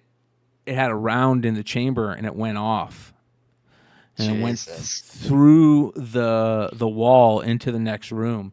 And he got so lucky like 5 times, and ever since then he's like, he don't fuck with guns. He doesn't have a problem with them, but he's like, ever since then, it's like nope. And because it's haunting. You're like you don't know that it was empty, but that it's in there. It's inside the chamber. You said you didn't see it or whatever. Yeah, yeah, it's scary. Yeah, and I mean, point blank, you can tell that gun was not empty. The man's finger was on the trigger, and you can tell his finger was on the trigger based on the way when he sets it back down. They ask you to replay it again. Oh, it's replaying. It's just on. It's on loop right now. So, you're not hearing the sound because there's music with it, but here, let me.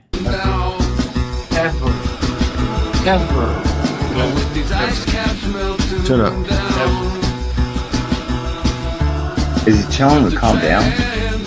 Yeah, he is. What are you gonna do? Don't talk shit. Shit, no, dude, no way. That dude would be on the ground, dude. That dude would be They're on the both ground. wasted, right? Sounds like they're They are, both yeah. wasted. Wow, dude. I gotta say that because that has to be because the only reason why someone else wouldn't react and like either A, leave or just put an elbow through the dude's face after he lets the gun down. So here's kind of the funny twist in all this. The only terms of service violation he has is being drunk on stream. There's nothing in TOS about the gun. That's hilarious. Really? There'll be new terms coming out then. Yeah, there's literally no other TOS violation there besides being drunk on stream. So, if you get a TOS violation on Whatnot, do you just get a warning?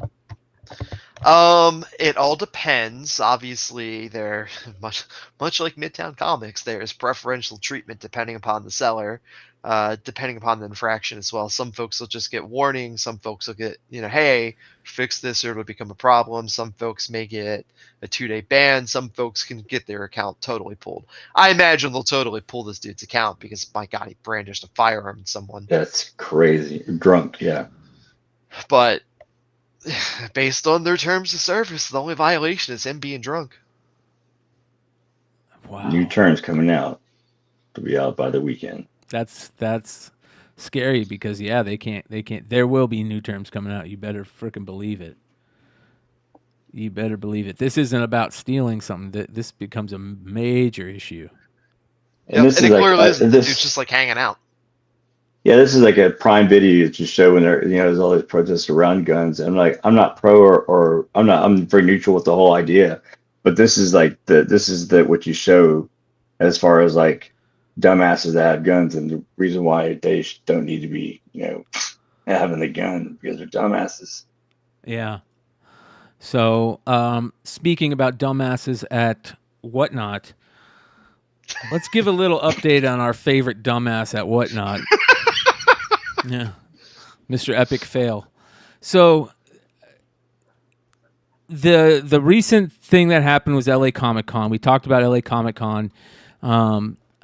I would find it very interesting if anybody in the chat or if anybody out there knows, personally knows the person who puts on LA Comic Con, let them know that I'd love to interview them. You know what I mean? I have tons of questions because there was all these things going around that were saying that, they weren't going to, I thought there was something going around saying they weren't going to allow him to sell books with their logo on it and, all this craziness. And from what I can tell and from what I remember is Epic didn't end up selling at LA Comic Con, but his partner in the books ended up selling all the books there. And they had the logos on them. They had, they were still selling the heavily copyrighted, Nintendo and Disney characters and all that stuff. And from what I am hearing, Epic's going around kind of bragging to everybody that, haha, in your face, I was able to do everything that I did, and I can't be stopped. Right? Mm-hmm. Like, I mean, you saw the messages. Terrible look. This is probably some of the craziest stuff. I was in a conversation with somebody the other day, and a friend, we're talking on the phone, and this situation comes up, and he kind of feels like, I just wish you guys would quit talking about him, because when you guys talk about him, you give him you put him on a platform, and you give him what he wants. And see, I said to him, I go, it's the opposite with this case. Like, if we don't talk about it, he's going to continue to get away with it. Right? The only way that that this stops, that this situation stops, is if the people at LA Comic-Con see shows like this, or talk to people that are doing that have been screwed over by him, or other retailers like Collector's Cave and Nelson at Big Time Collectibles, right? You know, he's bragging heavily that Nelson at Big Time Collectibles is still fucking with them, and you know, all these people that are working with him, he's kind of throwing that out to everybody, saying, "Ha ha, you guys tried to stop me, and I'm doing more books than ever." It's so shitty on Whatnot's part. It's just absolutely shitty. Well, Whatnot can't do anything. I don't think they can. They can. But there's some of the things that I've heard. I have only heard from I don't know the guy, but from what I heard, he's done enough to be like have some type of like you see the privilege, as they put it, to sell and Whatnot because they pick who they're going to have on there. You should be able to easily get pulled, the carpet pulled from under you if you break a rule of some type, which I feel like he's broken a ton of rules. Well, this is easily. I think Astro Wizard says it, and we've said it before. Money will change opinions in a heartbeat, and that is the way that it sounds. I'll be honest, that's the way it sounds. So I'm gonna run downstairs and let my dog out real quickly. This will take me 3 seconds, but if you guys kind of just chat, Binky, just chat about what that's going on, updates on. I'll be right back. 10 seconds. Yeah, absolutely. So obviously, if I'm here, it's a safe bet why I'm here. So this past week, I ran an impromptu Tuesday stream because I'm in my own house, got my own shit going on. And somebody said in my chat, like, "Hey, you should raid Epic." I'm like, "Well, let's see if it works." Drops me in. Sure enough, it works. So Epic unbans me from his stream, invites me into his stream, and invites me to co-host live on his stream to have a discussion. So throughout the duration of that discussion, it involved Epic trying to establish why we have beef, misquoting the cover, misquoting the artist on the cover, misquoting the point of the discussion. He went on in that discussion to say that, and I quote, and you guys in chat are going to enjoy this one, and I quote, "Well, Nintendo said it would be great if somebody made a comic cover with those things on it." No. And even if Nintendo said it would be great, Nintendo didn't give you licensing rights to use the likeness of their characters and intellectual property to make those covers. So I at least I attempted to try to explain to the man the definition of intellectual property theft in one ear out the other. In the meantime, I'm getting lambasted, and anybody that was in that chat probably saw the homophobic rhetoric that was thrown at me, which is just totally awesome. His chat was actively calling me homophobic slurs, telling me to go eat a bag of dicks. Was there any did he say anything back to them? No, he actually said that it wasn't happening. I said, "Epic, you can see everything that I'm seeing," because he gave me moderator while I was in that chat. So I could see every message coming through, including the things that got called Whatnot filters. I would have just blocked all those people. So had I not been live streaming, absolutely would have. But hopefully, because I immediately contacted, and I know that some folks, when they realized that I was in that room, folks came in and were like, "Oh shit, why are you in there? What's going on? We need to see." So thankfully, some of those guys, as people were spewing this shit, they were actively reporting people for the shit that they were saying. Yeah. But throughout all of that, and all the nonsense, he tried to defend himself and was like, "Well, why are you so angry?" And then he was like, "Oh, I never streamed over top of you." I'm like, "Epic, 4 weeks in a row after I made that post, despite you not having a stream and never streaming on a Thursday at 7:45 p.m., you suddenly have a stream." Kind of like when Hive pointed out your bullshit Marge Simpson cover, you magically started streaming at 12:30 at night just for no reason without having a show scheduled. Yeah. And he's like, "Oh, I felt like it." And then meanwhile, people in chat then were going, "Oh, you're not the main character," referring to me. "Oh, you're being a big baby. What? People can't stream. People can't do this. People can." I'm like, you guys clearly don't understand the basic premise of live streaming in business. It's a common courtesy. I don't care if you stream over top of me, but schedule your shit. It's not that hard. Yeah. It's just so trashy. The whole thing, it just like that. I tried to turn it on to whatnot, but I'm just like, this whole thing, that app, I look at it, it's just a bunch of trash. Well, like, here's the interesting thing about that. Trash. Here's the real interesting thing about that. You know, and we've had this conversation recently that there are some sellers that I know, Binkies, you're one of them, Josh International Comics, Yee's doing it. You know, people are jumping back on whatnot, and they're doing decent. I mean, people are still selling and doing well there. So, and we've always said that it's a good app. It's just, it's a great idea, but the people that run are trash. Well, I just don't think they run it. You know what I mean? Like, well, and that's exactly the thing. So it's very clear that nothing was going on and nobody's running anything or doing anything. Because like I said, all these things are going on in chat. Then he finally goes about his auction after people were calling me up. By the way, a few folks, I'll even name drop somebody. Hey, Wambulance, you might want to brush up on your terms of service with your mystery packs. Just letting you know. Yeah. That's another thing. I want to brush up on those, my friend, because... Let's talk about that. People have eyes. Yeah, that's a big issue. That's another issue. You know, one of the things with eBay came out and they said no mystery packs over here. We're not going to do that. You know, there's no mystery packs. There's no giveaways, giveaway wheels over there. That is something that is very much abused. I mean, don't get me wrong. There's good people doing versions of all of that. You know. I think most of us that have sold on that app before have done giveaways using giveaway wheels, and there's most of us that have sold on that app before have done mystery packages back in the day. And you know, Stein just had his Stein Pack 8 that sold out, but that's few and far between. Well, the whole thing with mystery packs is mystery packs are only as good as the integrity of the person that is selling the mystery pack, and small sample size, mind you. Putting all your trash in there. We just watched a guy brandish a firearm at someone else. We've got, I don't know how many laundry lists of things we can talk about Epic. There was Loopco, which, if you follow Thorough, we talked about that a little bit. And Loopco with his $650 Big Baller box. And if you haven't pulled up that post from Thorough, Bryan, you should. We can even talk about that a little bit, because it was fucking insane what's in that box. Thank God Thorough didn't buy it. It was on Reddit.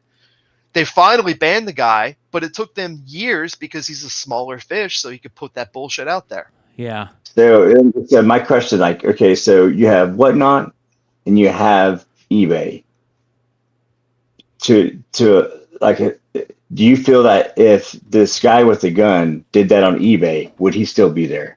Oh God, no. He wouldn't have made it through the night. They immediately pulled the plug on that stream 5 seconds after that happened, and that would have absolutely. And that's the difference. Like if they're monitoring, if they're taking care of their product and they're cleaning the house to do what they need to, then you know it's an easy way to keep it clean. But they're just letting all the bullshit. And it's just a trash. It's just like a trashy thing. Yep. I don't want to be associated with it. This is like I'm not going to be associated with it. This is trash. No, I mean that's no just argument. me. And I'm not saying it's a bad thing just because there's great people and great sellers on there. It's the fact that the platform is just trashy. But that's the whole point, and that's the whole point that a lot of us try to echo, and that's why we constantly are raising our voices, because you see things like what Bryan has up on the screen right now and what was going on. You see the things like Epic was doing with blatant intellectual property infringement, copyright infringement, things like that.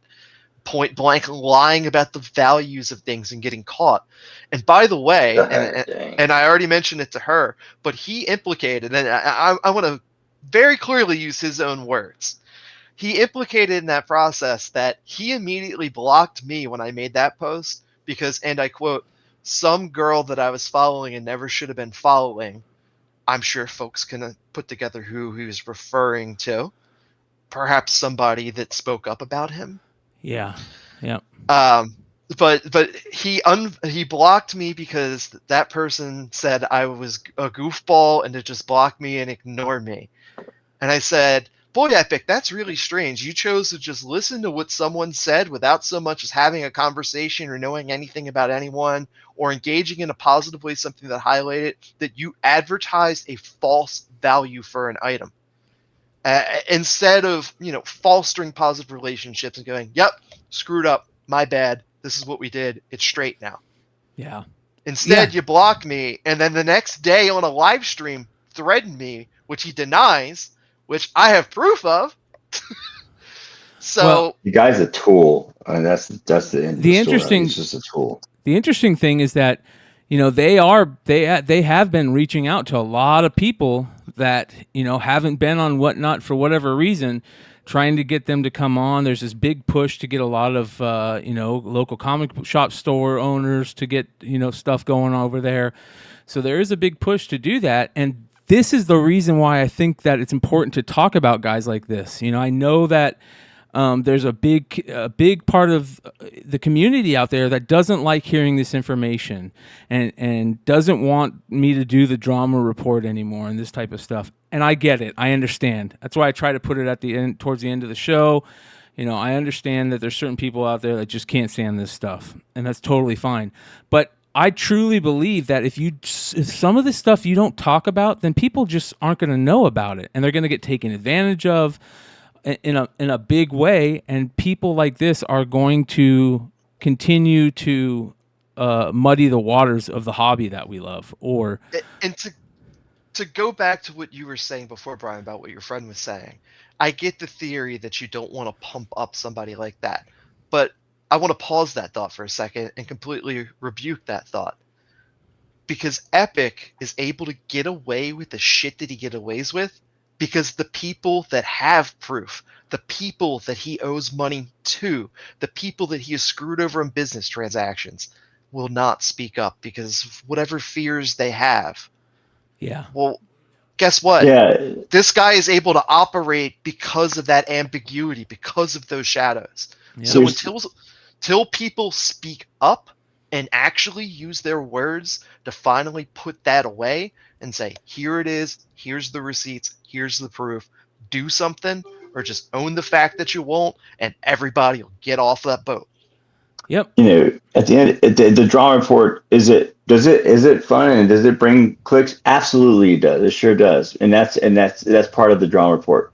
But it's also to highlight some dumbass stuff, so hopefully that there'll be something done with stuff like this. Because, like, when you left, I was like, you know, would eBay allow any of the stuff that's going on that they're just, you know, saying they don't have a reason to get them off or whatever? eBay would shut them down in a heartbeat. Yeah. And that's because it's a classy organization versus a trashy organization.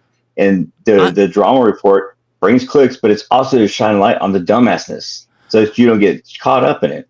You know, and like, for example, on eBay, if I were to flag an IP violation, that item would immediately get pulled and that seller would immediately get paused and investigated.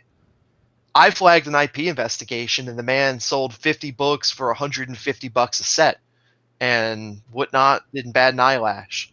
But, and I've said it before in other streams, and I'm going to say it again, the Piper's going to come calling at some point. And when that litigation comes in, guess what they're going to find? They're going to find a paper trail of emails that says, here's blatant IP infringement going on with these things. And that's going to come public. And what is your platform going to look like when that shit gets out? You know, the gun thing, like that thing right there, that could happen again, and it could be a lot worse outcome. And then they could be liable because they didn't do anything in the first place with that guy. Yeah. And it's public. And Parker, that's not skeptic. That's the reality. He knows enough because he's done enough shady business, and everybody's afraid of getting out and exposed. Here's a life moral story for everyone. I guess you can call it a moral. People make mistakes. You don't want his dirt to enable those things. You're afraid he's going to get that dirt. Well, guess what? You just apologize. Yes. Be genuine. Yes. You say you fucked up. Because guess what? Everyone fucks up. There is not a person on this planet that is excluded from that statement. Yep. That is probably will not only will that most of the time, unless you keep doing it and you constantly are fucking up and you're constantly saying, I won't do it again. You know, that's one thing. But most of the time when that happens, people will gain a respect from you for saying that, you know, because yes, that's Gain what trust. Yes, it's trust. We're human. We make mistakes, you know, even in situations where like sometimes it was a stupid move, or you coming out and say, hey, it was stupid. I shouldn't have done it. I was angry, most people can be like, yeah, you're right. It was stupid, but because you're admitting to it, we appreciate that. We're going to keep an eye on it and make sure it doesn't happen again, but we're still going to rock with you, because we feel you're genuine. And that being genuine is a very big, important part with how social media and these platforms are these days. There's a lot of fakes and phonies out there that hide behind an avatar and a fake name that just want to trash people. So I get it. I get it. But there's also the people out there that are trying to, be genuine about it. And Epic is far from it, man. Far from genuine. Even if you watch, if you watch his videos and stuff, it comes off very easy. He doesn't care about comic books. He doesn't care about the community. The one thing I saw, comics. He has no care. He has no care about himself. You can tell them the very first video you saw, I saw with him, and the genuine. And when someone is genuine and someone comes and does, makes a mistake and comes up and says something that outweighs what they did tremendously, you'll automatically go like, oh, that was a mistake. You're a real person. You're coming to me. That's going to hold more weight and water than the mistake that they did. So Astro, he claimed that he did not go to LA Comic-Con because he sold out of books on his live stream than the day before. Now, I don't know about, I mean, again, not all flights are the same, but I don't know about everybody else, but like you're talking hotel and flights, those usually aren't cancelable in like a 24-hour window. I'm just saying. Yeah. I'm no genius, and obviously some airlines you can, but it seems to me that's you plan a lot of things around a trip to LA, and you're just gonna like, oop, I sold all the books, oop, just not gonna go. And then he went to a convention, WinterCon in New York City, that same day that LA Comic-Con started up in that weekend, with the other half of Collector Cave or whatever the fuck their name is. Dumbass numbers 2 and 3. Well, that's the other thing that, and I said, last week where we talked about LA Comic-Con and this company. I'm surprised that they didn't get a backlash. Being like, hey, well, the guy you're working with is. So to your point, Brian, and this is what I've gathered. I can't confirm this. This is pure speculation off of bits and pieces that I've heard from people and putting it together. And the story makes sense. So as the story goes, LA didn't want him to sell those books because the logo was on it. Epic claims he had some sort of a conversation with them. And I'm assuming he probably was like, oh, that logo isn't there. Here's the catch. If they looked at those books on the front, yeah, they're right. There's no LA logo. The second you lift up the back, LA Comic-Con logo right on there. No licensing, no proof, no approval, no nothing. The LA Comic-Con logo.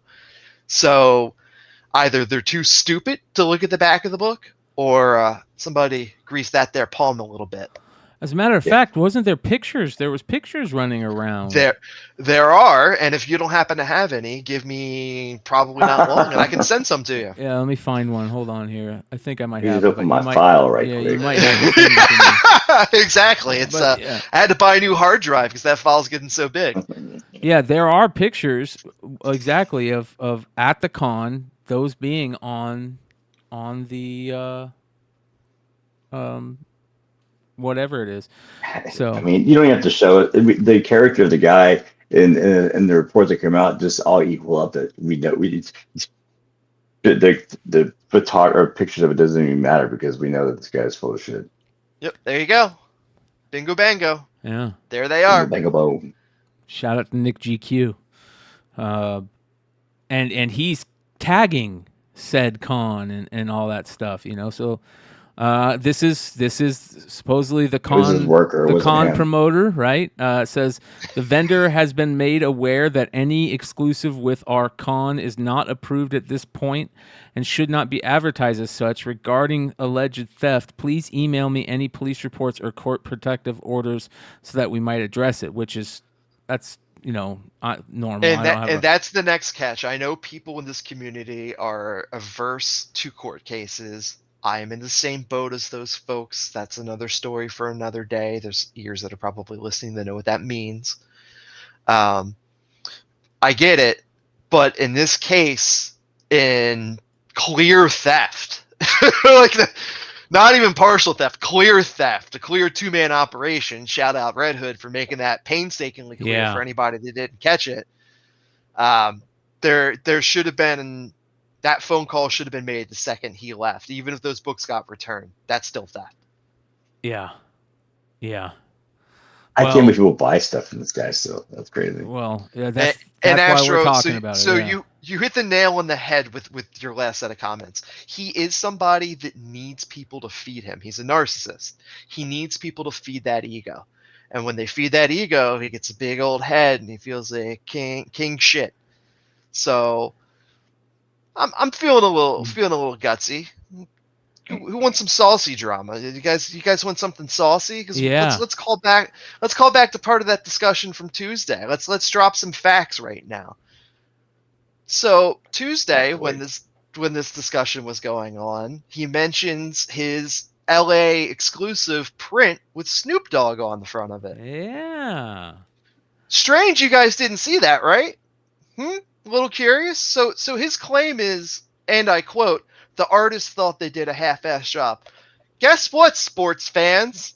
The artist didn't do a half-ass job. Guess what Epic got from the attorney of Snoop Dogg? It's called a cease and desist. Cease and desist. You can't use the man's likeness or his name in his product. Guess how I know that? I might just know the people that work with Snoop Dogg. Hi! Surprise, surprise, motherfucker. And I know you watch because we saw you watching these videos on the cover of a Wonder Woman foil. So, surprise, motherfucker. There's some truth for you. That was very interesting too. Listen, you guys have been on this one from day one. You, Thoro, everybody's been doing a great job at keeping their foot on the neck of this guy, and I'm glad that so many people out there are hearing about it. But man, it's been unreal. So again, shout out to you guys for doing it. I wish. Yeah. So last night actually, he dropped the latest piece of infringement. I don't know if you caught that one. So he dropped a Spawn cover book from his fine friend who was paid to do what he was told was a Marvel cover, but ended up being that Venomized Mickey and Minnie. He was told that was a Marvel cover. Yep. So old Saint Yak himself over there, Mr. Scon. No, that's Stan Yak. That's Stan Yak. No. Oh, it was Scon. It was Scon. It was? It's Scon. Scon did the art for all that stuff. So Scon was told that it was whatever. I believe Scon was who he just used to drop a Spawn art book and metal art book that were selling for close to $200. Well, a little inside baseball there too. It wasn't me that reached out on this one, but the old Todd father might have been contacted with some intellectual proof on that one. Yeah. So we'll see how Mr. McFarlane feels about his intellectual property being sold as art books with 50 print runs live on stream.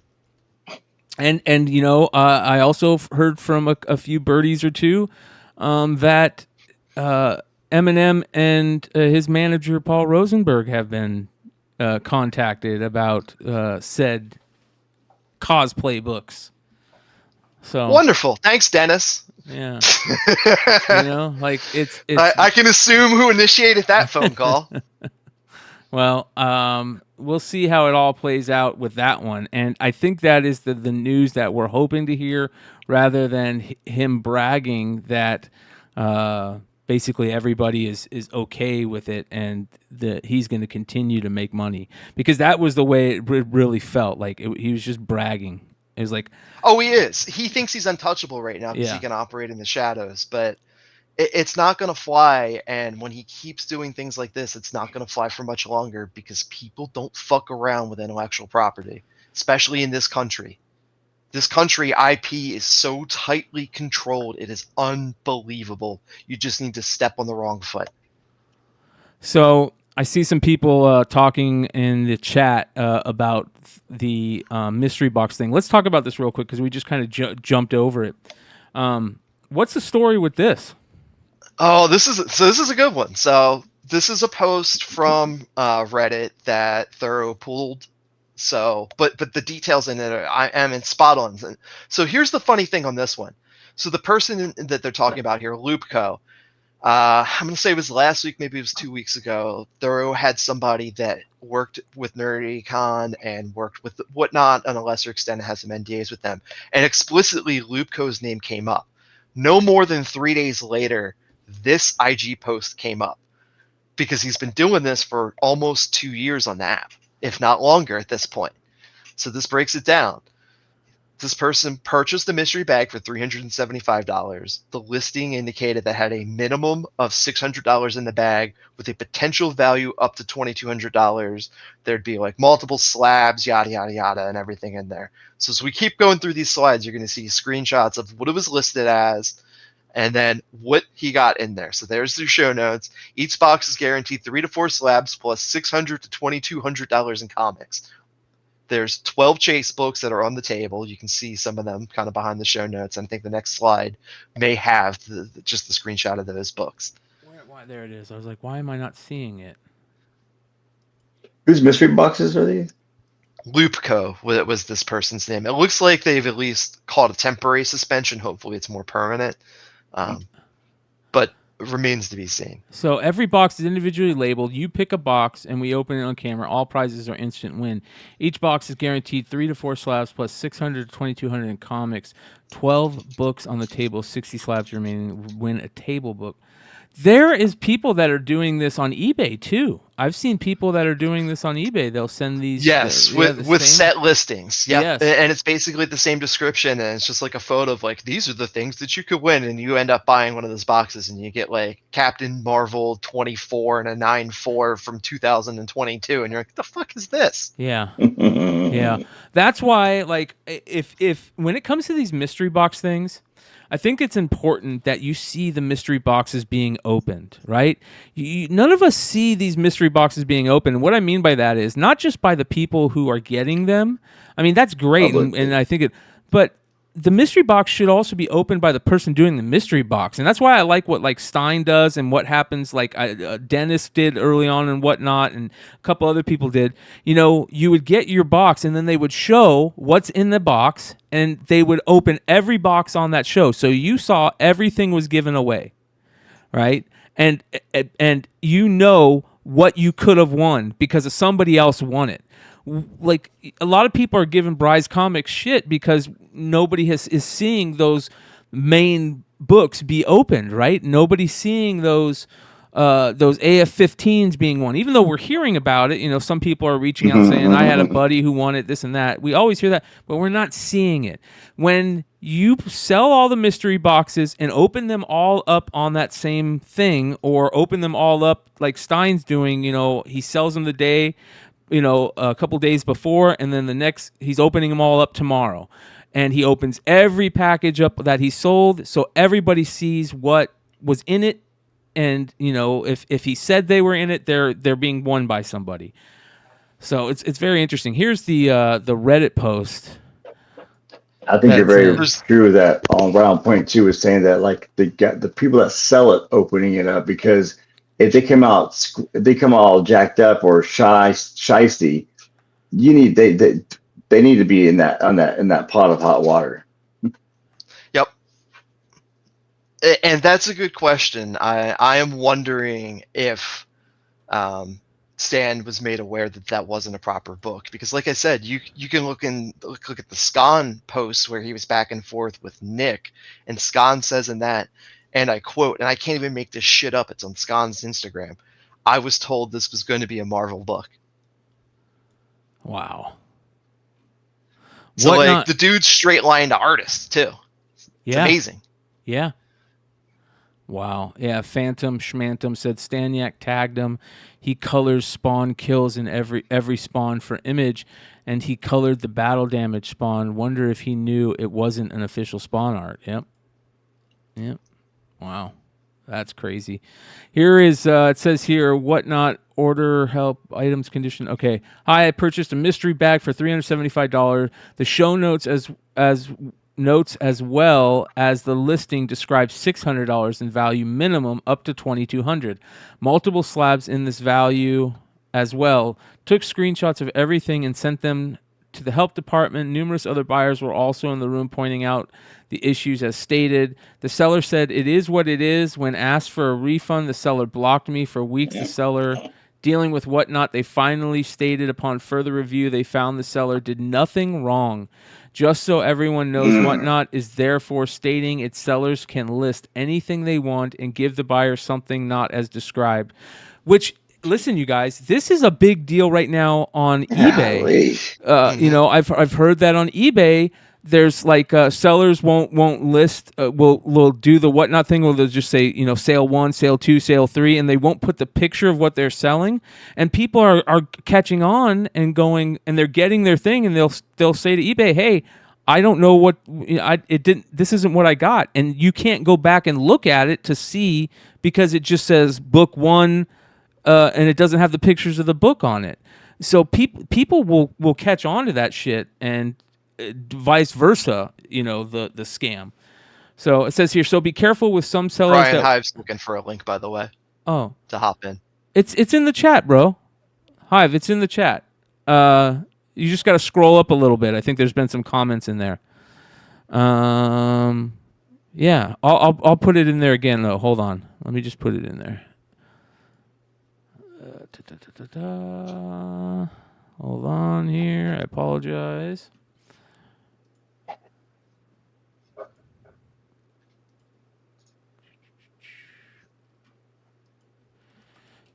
There we go. All right. All right, back to the Reddit post. If I can find it.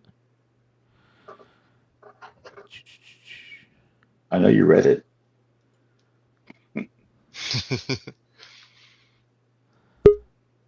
There he is. What up, brother? What's good, fellas? We're talking about all this other craziness that's going on right now, man. No, I've been watching. It's been interesting. Well, you're a Stan Yak guy. I mean, you're big. You know, you've done a lot of work with Stan Yak in the past. Have you heard anything about this from him? Do you know what we're talking about? Double audio. Oh, you're getting double audio. That's his end. That's my fault. It's my fault. I had the stream up on a different tab. Yeah. So, okay. I don't think Stan's not an idiot. He's been doing comics long enough that I don't think he would have done anything had he known it wasn't official. Because I mean, that's a quick way to burn yourself out of future job real quick. So yeah. Well, especially with image stuff and yeah, exactly. And most of the stuff Stan has done is image stuff. Yeah, like there's no way he's burning that bridge. So, you know, Stan's a good dude. I actually was messaging him just a couple days ago about about commissions and stuff. He started doing more Ronin commissions, and it's a shame I don't have one. So I was like, dude, just curious what your pricing is, because I gotta earmark one for early next year. But yeah, I mean, the dude's just a good dude, but like I was saying, he's been around too long for it to be something that only an idiot would do that, and he's not an idiot. So he was misled. Yeah, and I mean, I think that's part of the problem too. Is there's a lot of like hilljack printers out there that'll print anything on Long Island. Yeah. So he may have honestly, he may have had a piece commissioned by Epic, which is a totally legitimate piece, and then Epic takes it to one of the hilljack printers, and then there it is on the metal cover. Yep. Yeah, this is very interesting. So it says here, stay the hell away from Loopco and his supposed 375 high roller mystery boxes, which he says they come in 3 to 4 slabs and a floor of 600. While in the stream, I watched someone buy one. The person was then treated to a $30 slab before a short box was cracked, and at a push, $100 of Comix was shown as his prize. Highlights included 15 copies of the same book, as well as God. 4 or 5 copies of other books. Because if you collect comics, you definitely want a ridiculous number of copies of a cheap book. And when asked where the other slabs were, he said it was a typo and what the guy got was fair. Yeah, here's somebody saying exactly what that guy said. The chat called him out and on it repetitively for about half an hour, and in response, he went full sociopath and ignored every single comment made while playing video games. After another 15 minutes of this, he then blocked everyone that was pleading with him to make it right. I contacted the guy that purchased it, and he is requesting cancel, contacting whatnot, but I implore anyone considering giving this guy money, don't. And then here is the messages that the guy sent, and whatnot responded, "Hi there, thank you for reaching out. We have investigated your case and have determined that there was no violation. As such, we cannot process a full refund at this time." Listen, if I went and watched that, I don't think they watched it. I feel like if they would have watched it and they saw this and what that guy said was true, where the guy had a tantrum and sat there and the whole chat was screaming at him, if they would have seen that, they would have been like, okay, this is an open and shut case. Like the whole chat is telling them that it's bullshit. Like, Well, you know what it feels like? It feels like. Go ahead. Go ahead. No, go ahead. No, it just feels like Whatnot's like told everyone, hey, look, you know, they always say the customers are always right, and we're here to say that maybe that's not the case anymore, and we're gonna back the sellers up, and in this case, the sellers will always be right, and we'll determine whether or not this something needs to be rectified. And it's like they're going to lean into the sellers versus the client. The client should be, or the people buying should be the one that you're supporting. You should be there. I mean, as Whatnot, you should be mitigating between the two sides, but they're totally leaning toward the sellers here. They're not supporting the buyers by any means. Yeah, so if you look over what was included, they sent him, it was Wolverine Patch issue #1, which is a modern book, Wonder Man 4, X Factor 71, X Factor 29, 28, 18, 7, 75, which are all just dollar bin books. Those are $1 altogether. Yeah. Wolverine and the Punisher, Damaging Evidence 2, maybe a couple of bucks. And this is my favorite. TMNT Michelangelo Christmas Special CBCS 7.5. That's like a $5 book. The grading is actually more valuable than the book itself. Yes. Yep. And then there was a whole bunch more like random X-Men books that weren't in anything, and a bunch of like random Wolverine books that weren't in anything, a Betty Boop variant, some Rick and Morty books, but no Rick and Morty keys, so that's just like random Rick and Morty backstock. Unbelievable. It's so annoying to hear. X-Men 2099 issue #2. My response when I saw that was, there was an X-Men 2099 issue #2? Boy, that's news to me. And it's getting no support from to get like to feel like you're wrong for asking for sending something in, like to make you feel like you're a dumbass for even saying that you got. So there was only shafted. one slab, and there was supposed to be 3, weren't there? Yep. I mean, off the rip, exactly. It says 3 to 6 or whatever it was, and there was only one slab, and that slab literally was a serving platter. I couldn't call that a slab. It was just a piece of acrylic is all that was. Yeah.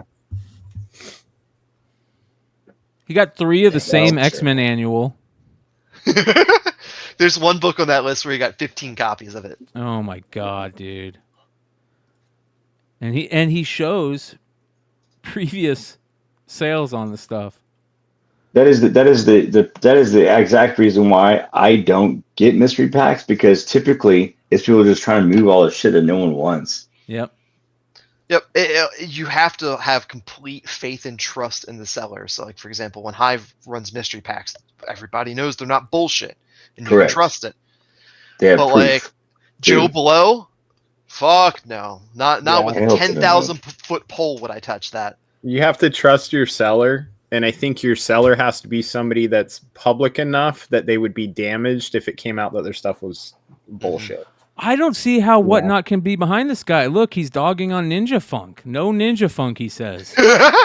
Yeah, that's my favorite part. Is Loopco in his stream has a no Ninja Funk. I would have been happy to get Ninja Funk than getting random X Factor Yeah, back Ninja Funk issues. exclusives would have been better than 98% of the stuff that dude got sent. Yep. Wow, man. Contains Ceiling $600 in $2,200. comics. What ceiling? Like maybe that's how much the ceiling in the room costs to build. I don't know. Well, see, and you guys were saying it earlier, but the way it should be done is the way we were doing it on there, which was you do them like pack breaks. People buy them, you open them up. Because here's the thing. If you're putting out crappy ones, the second you open the first one, guess what happens? Nobody buys them anymore. Nope. So it forces you to have good ones. And if you get any kind of collectors conscience, you will feel call you out shitty on for your doing bullshit that. so fast. They will call you out on your bullshit so fast. But you do it like that, it keeps everybody honest. Yep. You know, your buyer's not disappointed.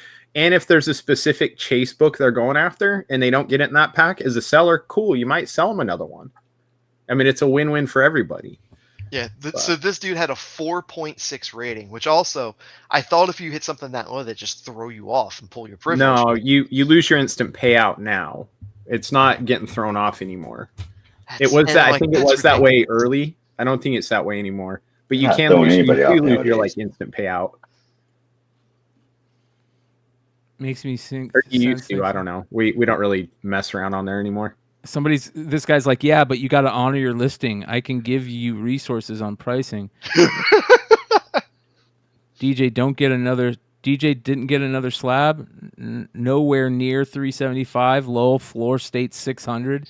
Yeah, you can see they're going in on them. Like that's all I would have to see to, to realize that this guy was to have that many people complain. That slab was worthless. Fellows going to lots. LLM out. Fellows going to lots.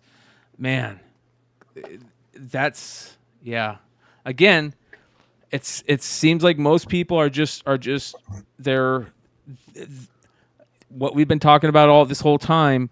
Whatnot is becoming that place. They're becoming a Craigslist.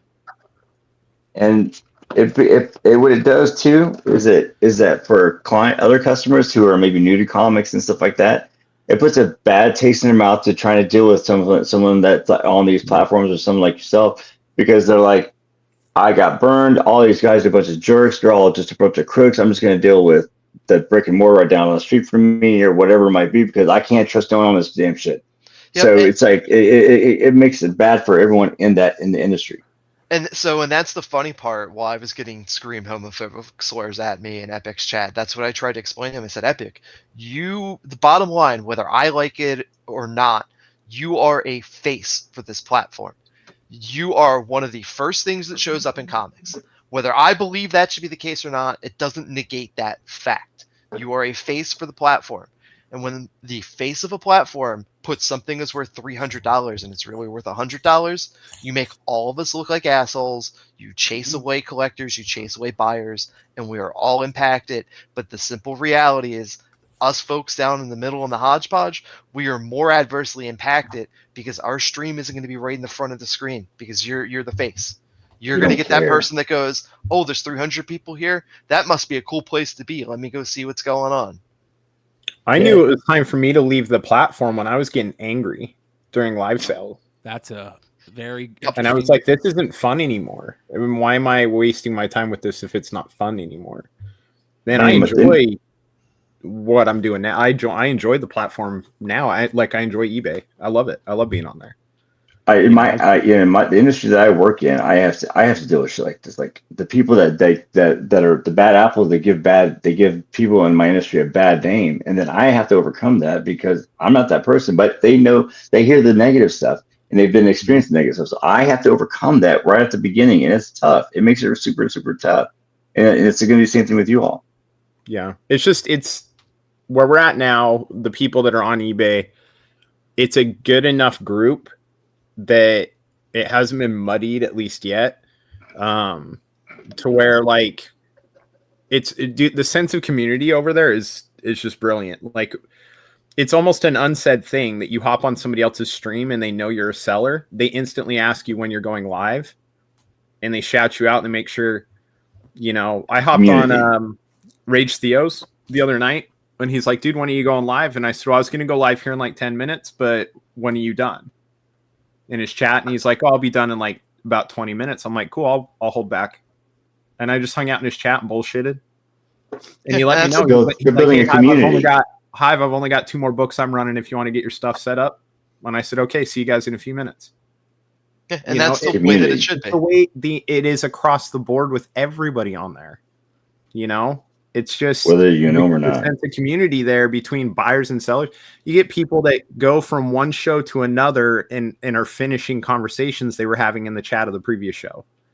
Like everybody knows everybody. I have an entire board up here of everybody's actual names that are buyers because we deal with them so often that I'm like, I feel weird calling them, we bet you bought.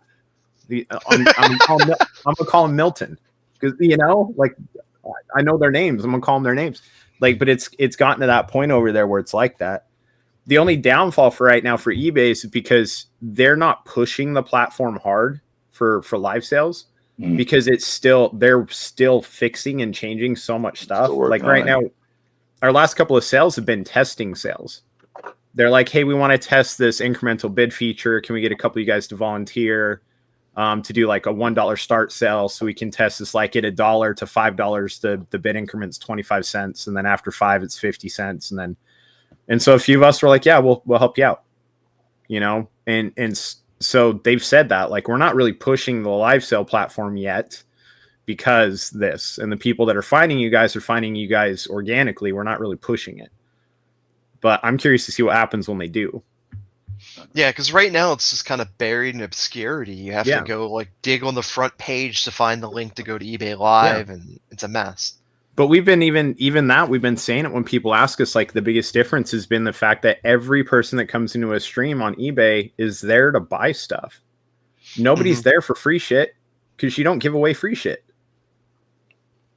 So everybody that's there is literally there to buy something. That's a big deal. And that's a big deal. Most of our nights, there's 12 to 14 people watching. And we sell everything. Nothing goes unsold. That's the other thing. And on nights we get 20 to 25 people. It's madness. And that's 20 to 25 people. We used to run sales with 60 plus people on Whatnot. And only 4 or 5 people would be buying stuff. Mm-hmm. It's Whatnot got in its own way. Had plenty of people trying to give them good suggestions on ways they can move and improve because they said they were open ideas and never acted upon any of them. I don't know. This Whatnot Reddit is very interesting. It is very interesting to read some of this stuff. How long does Whatnot have left? The majority of Whatnot's content is children and young adults hosting home shopping casinos that plainly run afoul of gaming and gambling laws. Users will certainly be invited to join a class action suit in the next couple of years. How long until Whatnot gets enough attention that it's shut down or fined? How long do you think a literal virtual slots operation would last? Just a bunch of live feeds where one person pays money to play slots. I'm surprised it's not going on right now. Wow. I mean, that's kind of what it's become. It's become, but there again, there's still people on there that are selling well, and I think those people that go on there that do sell well, that do well, is they have a community that follows them, right? That was only exactly. There's people that trust them. And that's my experience is I have the same 20 to 30 people rotating around, obviously, at any given point. And honestly, I think that's also one of the things I said to Epic, and it pissed them off when I said that. And it's like, a lot of what you do to me doesn't affect me. You look like a temperamental baby. Yeah. It's really all you're accomplishing. I'm like, it hurts me from getting new people, but the people that show up, they don't stop showing up. The retention is ridiculous. And, obviously not everyone has it. And the biggest obstacle that a lot of people have is just getting that retention. It's people in the middle of the pack right now. There's no way to get more views. There isn't. You have to join a giveaway train, and what James will tell you. You know what's going to happen the second you start involving yourself with that. All you're going to do is get people looking for free shit. Yeah. Well, I do want to end the drama alert segment on. Well, actually, I got one more story before we get too crazy. There's a couple of, I don't know if it's good news or bad news. I will say this is some good news for a person that has been on Drama Alert before, but I don't, we talk about like IPs and the whole thing with Epic Nation and Collectors Cave doing the Pokemon stuff and the Disney stuff. Well, if you remember a few months back, Melinda Comics got just called out for doing a Lady Death cosplay thing. Brian Polito, put an end to it very quickly. But Melinda was very, courteous and kind of said, "Hey, I made a mistake," like we were saying. I apologize. It won't ever happen again. This and that. Well, look at Melinda. Destroyed the books on a come up, man. Holy cow! Look at this. I have officially partnered with Ubisoft to become an assassin. This is the first appearance of myself on any major commercial name, and I could not be more thrilled. I'm a freaking assassin. I'm so damn excited about this miniseries where I will bring the exclusive heat, limited to only 200 copies, which is also insane. These are now available on my website. So good for her. Look at that. That's actually, and the reason why I bring this up is that's a decent cover. Well, one thing I will say is look at the publisher. I know. It's very interesting, isn't it? Yeah. Weird how that works. Yeah. Yeah, I got to be honest. I really, that's another person. Another somebody else I want to get on the show to talk about is somebody over at Massive to tell us a few things about what their deal is. Is it owned by Whatnot? Is it not owned by Whatnot? What is going on there? Because I hear things here and there where it doesn't make sense. So I would love to get some real truth about that. Either way, applause to her for doing shit the right way. Yes. Yeah. No, absolutely. Not knocking her in any way. Not saying. No, she showed how you handle that situation the way it should be handled. Yep. Absolutely. Like hands down, it was done exactly how it should be handled. Destroy the product, issue an apology, make a public statement, don't do it again. Yep. I mean, it's well almost like she actually has a lawyer that knows crisis management, because who allegedly has a lawyer is Epic, and obviously if he does, he needs to find a new one because that guy needs some real crisis management training. Well, I've heard that he's been given advice for quite a bit of time, and he won't take any of it. So no. That's the way it is. Haven for Heroes says, it's absolutely a subsidiary of Whatnot, and I won't carry their books. There we go. So that's very interesting. Ghost Zapper says, my experience with Whatnot opened my eyes. I'm only buying from sellers with integrity. You should only buy from sellers with integrity, period. It's a hard thing to do, I know, but where you spend your money. When you find them. Yep. And there's plenty of them there on the platform. I mean, it's easier to get on there. It's a lot of people's first step into live selling. It was for us. We never really did live selling before Whatnot. Yeah. It's despite the flaws, some of the flaws of the platform, there's great people on there. There's great deals to be had on there. There's tons of really good, like you can score some really awesome stuff from some really great sellers on that platform. I don't know. It's still great for what it is, but sadly, those sellers are catching the stain of what Whatnot on a whole has become in the public's eye, and that goes back to what everybody's been saying for the last half hour, that we're all catching this, as a community. It's not good. So, but this is good. Go if you support her and what she does, this would be a book I would suggest buying, because it's actually a decent cover. And she says it's also available on our website, I think, too. So yeah. So you even don't if you're have to go anti the big W, you can still go snag some. Yep. It's a big time property too. Oh yeah. Yeah. Oh yeah. The other thing that is very interesting, and I would say good news. This is a big news. Disney vs. Ditko ends with settlement over Spider-Man and other Marvel hero rights. So finally, the Ditko estate is going to get money for IPs he's created, being Spider-Man, Doctor Strange, Iron Man. This has been going on for a long time, and finally, it's sounds like it's going to be a settlement in the upcoming weeks. So you like to see the guys who create these things getting their due and getting paid for it. It's a shame it takes that for that to happen, though. It would have been really cool it would be really cool to see at least once one of these companies come out and just be like, hey, we thought it would be a cool idea to take care of the estate, take care of these families. That'd be too human. Not be drugged through the dirt to have it happen, or get lawyers involved to have it happen, but for them to just be like, hey, we only thought it would be right if we did this.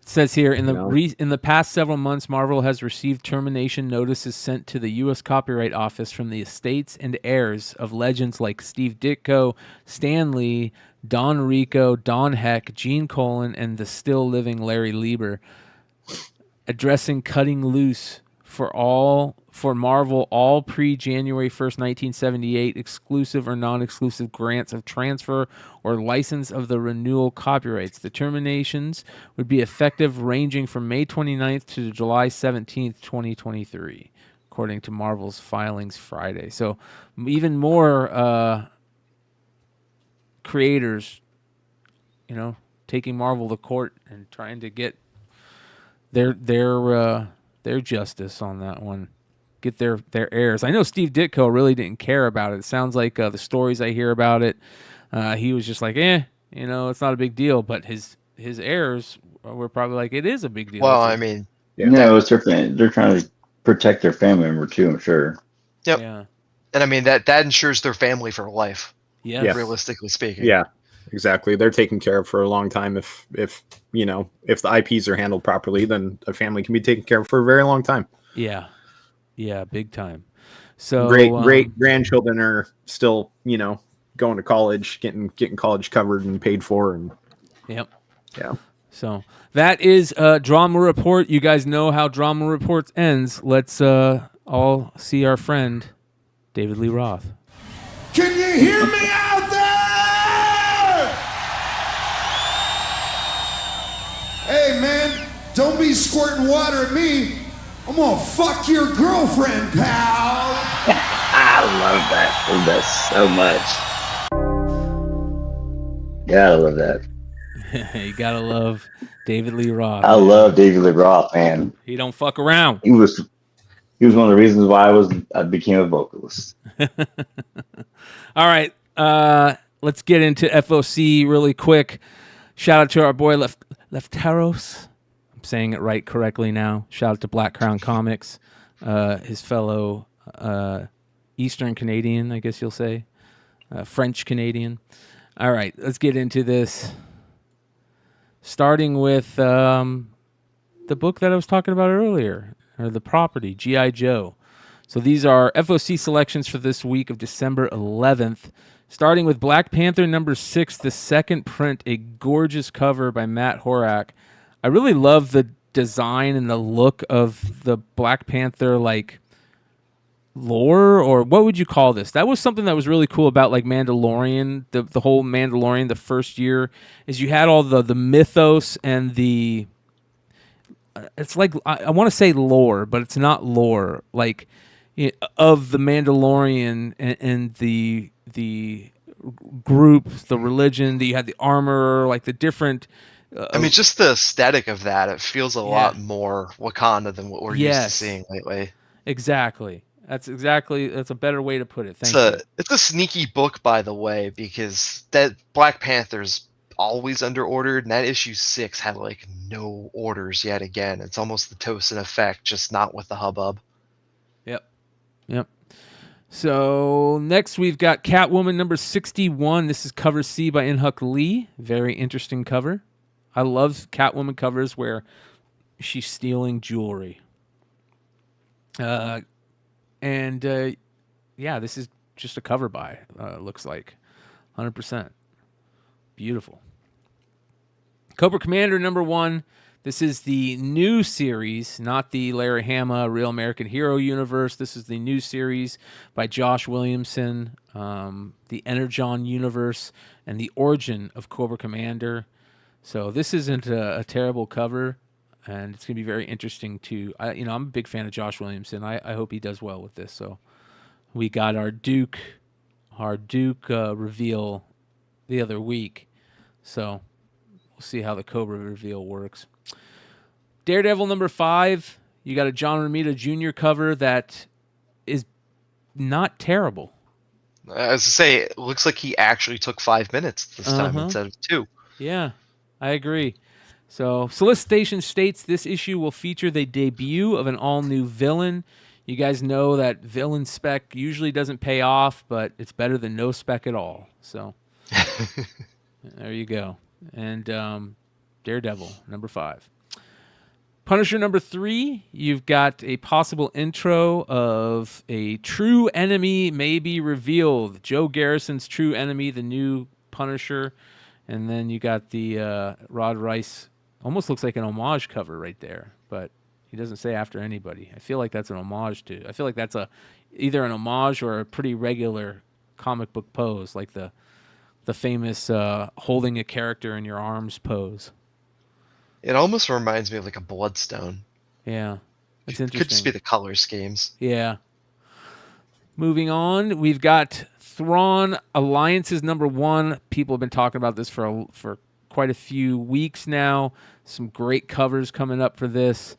This is the Rod Rice cover. 2 Rod Rice covers. Is it Rod Rice or Rod Heiss? Sometimes that R is silent, right? If you're Brazilian. So maybe it's Hod Heiss. I don't know. Comic book adaptation of the Thrawn Alliances story. You got Timothy Zahn bit part of this. So where is Wikipedia, right? Is it Wikipedia that does all the really great breakdowns? Probably the best Star Wars comic book breakdowns in the game. Go check that out over there. Superman #7. This is the cover A by Jamal Campbell. You've got the origin of Maryland Moon Knight. So that's an interesting cover right there for sure. Yeah. Didn't know Superman was a gunslinger. Yep. Or a male stripper. Well, there's no gun on there, so why is it there? Other than male stripper is the only thing I can think of. All right, that is Lefteros and cover prices. FOC picks. Make sure you guys go check out Lefteros on IG, and of course, Cover Price, one of the best tools in comic books collecting. They've got so much information on the app, and it is just amazing. So make sure you go check it out. And finally, let's go check in on our friend Billy at Economics and Comics. Much love and thoughts and prayers out to Billy and his family this week. His mom is dealing with some medical issues, and we all know how tough it can be with your parents, one of your parents facing those medical issues. And I think we all can send some positive thoughts and prayers his family's way and Billy's way to hopefully get them through the holidays. So, last Christmas, I went through my whole big thing with my family, and a lot of those thoughts and prayers helped me and my family get through it. So if you guys can do it this year, send some to Billy's way. He could definitely use it. All right, let's get into this. Take a look at all the books selling this week. We've got, this is the Thrawn cover that I see most people talking about, which is very interesting. Hayden Christensen in the background there. And why is Hayden Christensen's lightsaber blue if he's working with Thrawn? Am I wrong about that? Am I just missing something? Maybe that was... It says here, Timothy Zahn teams with Star Wars veteran Jody Houser to bring Thrawn alliances to the pages of comic books. Yeah, I've been out of Star Wars comics for a long time for the most part, and I can't remember the old school Thrawn books from when I was a teenager reading them. But killer cover, that's for sure. And it looks like it's just an open order, maybe? Who knows? Yeah, I think it's just a C cover. Yeah. $20.99. Another homage to the yeah, more homages. It's not good. Yeah, no, it's not. That's just not good. Yeah, these aren't good either. These homage covers that they constantly do. This is a gorgeous Andy Kubert cover. We already talked about that in the beginning of the show. It's one of the best. More terrible homages. David Aja. I love that. Yeah, Cobra Commander cover. That's a good one. Somna Tulalote, not safe for work cover. You got your Hildebrandt Brothers Masterpieces variant. Love. Yeah, unfortunately, it's on an ASM book. Yeah. This isn't a bad variant just because it's one of my all-time favorite covers and I love to see it. But, man, the homages are getting too... It's like every book has like at least one homage for a cover. Jackpot, God's number 4. Love this Carnage cover. This is the second print by Paulo Siqueira. Absolutely amazing. This is a book that I probably would pick up. It's open order. And I agree with Billy. It's sick. $5.99. Another Hildebrandt Daredevil. Bermejo Superman is pretty dope. That's actually really good. Wow. Oh, yeah. That is excellent. Bermejo's awesome. Yeah, he is. Somna 2, there's the regular Lotte, or maybe a blackout there. Catwoman number 61.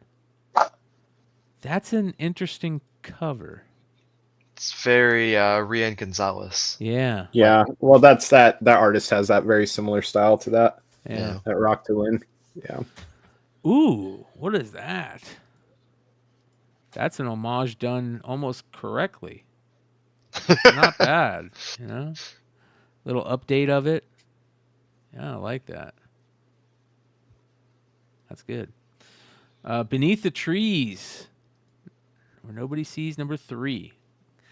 And this is the book that, you know, when we were talking earlier about terrible writing and terrible ideas, this is the book that made me say, you know, at least they're doing it well in indies. A lot of people talking about how great this is and the idea and how good it looks. I like it. I will definitely be reading it. Bounty Hunters. Jackpot Ejikuri variant.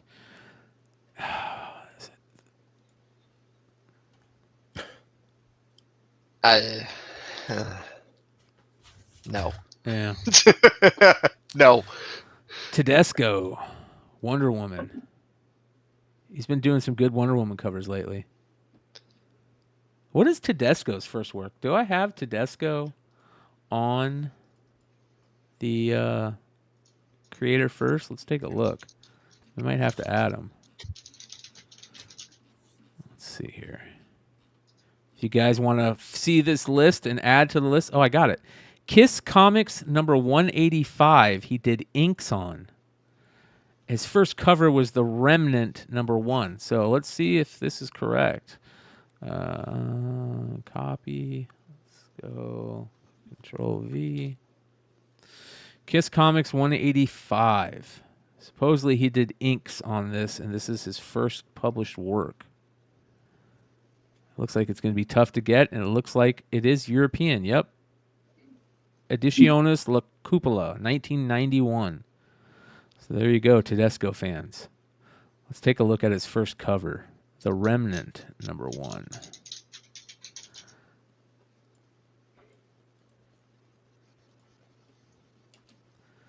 The Remnant, number 1. Comic book. Is it this?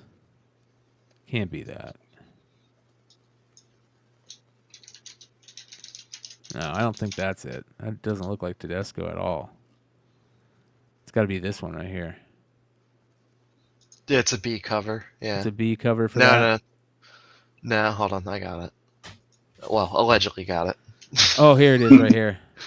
Yeah, there you go. Yeah. If Gmart is accurate, it's, you know. Yeah. That's the first Tedesco cover right there, you guys. So there you go. All right, let's go back to... This is another good homage. Scorch. You know, I'm 25. not a Spawn person, but Spawn cover art is so good. Oh, dude. Yeah. It's not Spawn. Correctly, I mean, sorry. Correctly designed characters is the key, right? Spawn, perfect design of a character. Miles Morales, Spider-Man, great design of a character. Spider-Gwen, killer design. Like, color design, look is everything to just pull you in. And I agree with you. Spawn is just perfect, a perfect looking comic book character. I looked up and I saw Venom. Yeah. Fair. Yeah. This is a homage to the Capullo cover, right? It looks just like this, but without the skulls on the head. I think that was a Capullo cover. Could be wrong. Hellblazer Dead in America. I might have to check that out. 3 cover pack. Yeah. Oh, Lord. Let's see here. It's got all the covers. It's a jock cover. Look at that. That's good. Yeah. That's a good cover right there, too. So I mean, they're all good. They are. So if you guys want them, you can get all 3 for $13.99 at Billy's site. Creepshow Volume 2, number 5 is coming out. That's an interesting cover. There's the Catwoman in Huck Lee. We got to get through this. Here we go. Jennifer Blood, Battle Diary by Lyrics. That's a good cover. Dynamite. Shout out to Dynamite. Ooh, wow. Look at that. World's Finest, number 23. Legion of Comics. Shout out to Legion of Comics. He told me that this was a killer series, so I'm waiting to start reading it. Kingdom Come is my favorite DC storyline, along with a Rebirth, Green Lantern Rebirth. So I'm really looking forward to reading this storyline, the whole Boy Thunder, Kid Gog thing. But man, that is beautiful right there. I wish Alex Ross was doing covers, at least doing variants for it. That looks very Alex Ross-esque. Yeah. Yeah, it does. Beautiful. Star Trek Defiant. More Russell Dodderman card variant. Another shitty homage. Star Wars Obi-Wan. More shitty homages. What is this? Another Secret Wars. It's the new Secret Wars Battle World.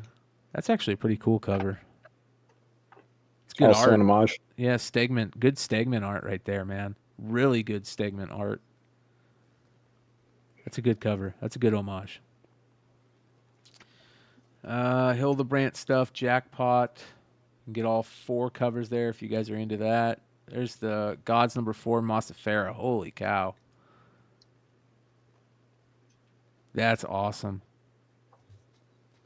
Massafera is amazing. I got to put him on the list. He's the next person to find. There's a nice Sakara Daredevil second printing for Daredevil Black Armor number 1. Black Panther number. Here's the 8. The Panosian. Oh, that's the Wolverine crap. Amazing Spider-Man number 42.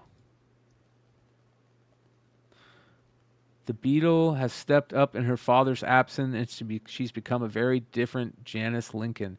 She's smart, dangerous, and ready to take the big chair. With Spider-Man and others distracted by Kingpin, she might just do it. John Romita Jr. Yeah. Another good John Romita Jr. cover. Wow. 2 good covers. Spider-Man's leg looks broken. Yeah. Damn it. You're right. Cobra Commander blank cover. That's a great. I would love to get some cool sketches on there. It's camouflage. Yeah, that would be funny. Look at that, dude. Batman Brave and the Bold number 9, Matina. Ooh. Just get rid of Aquaman. Why is Aquaman? I was gonna say I feel like the Aquaman is just unnecessary on that. Yeah. Jennifer Blood Linsner. He's just still killing it on a regular basis. X-Force number 48. Ooh, look at that cover. That's a good cover. It's sneaky. That's sneaky. X-Force takes the fight to Henry McCoy, and he will answer for his crimes. I've heard this is a good series or a good storyline too. The whole evil beast type storyline. Ooh, look at that. X-Force 48 is my favorite cover of 2023. This one right here? No, the one to the left. This one? There we go. God, bro. This is rough. Is amazing. And this is John Cassidy too. No way. No way. This has got to be a joke. Well, you see, he had some sympathy for Frank Miller's covers earlier in the year. He's like, "Don't worry, Frank, I got you covered." There's something up with that though. There's like, I saw this cover floating around somewhere else. Someone saying, "I just started doing artwork. Check this out." Oh my god, I just love that Marvel paid him for that. Somebody paid him for that. Let's take a look at his astonishing X-Men covers.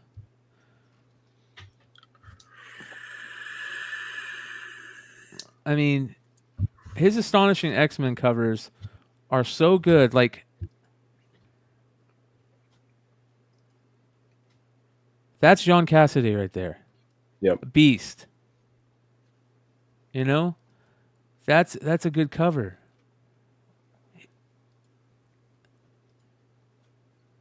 He does good work. Is that him? I don't know. That's him. awesome. But yeah, it looks like it.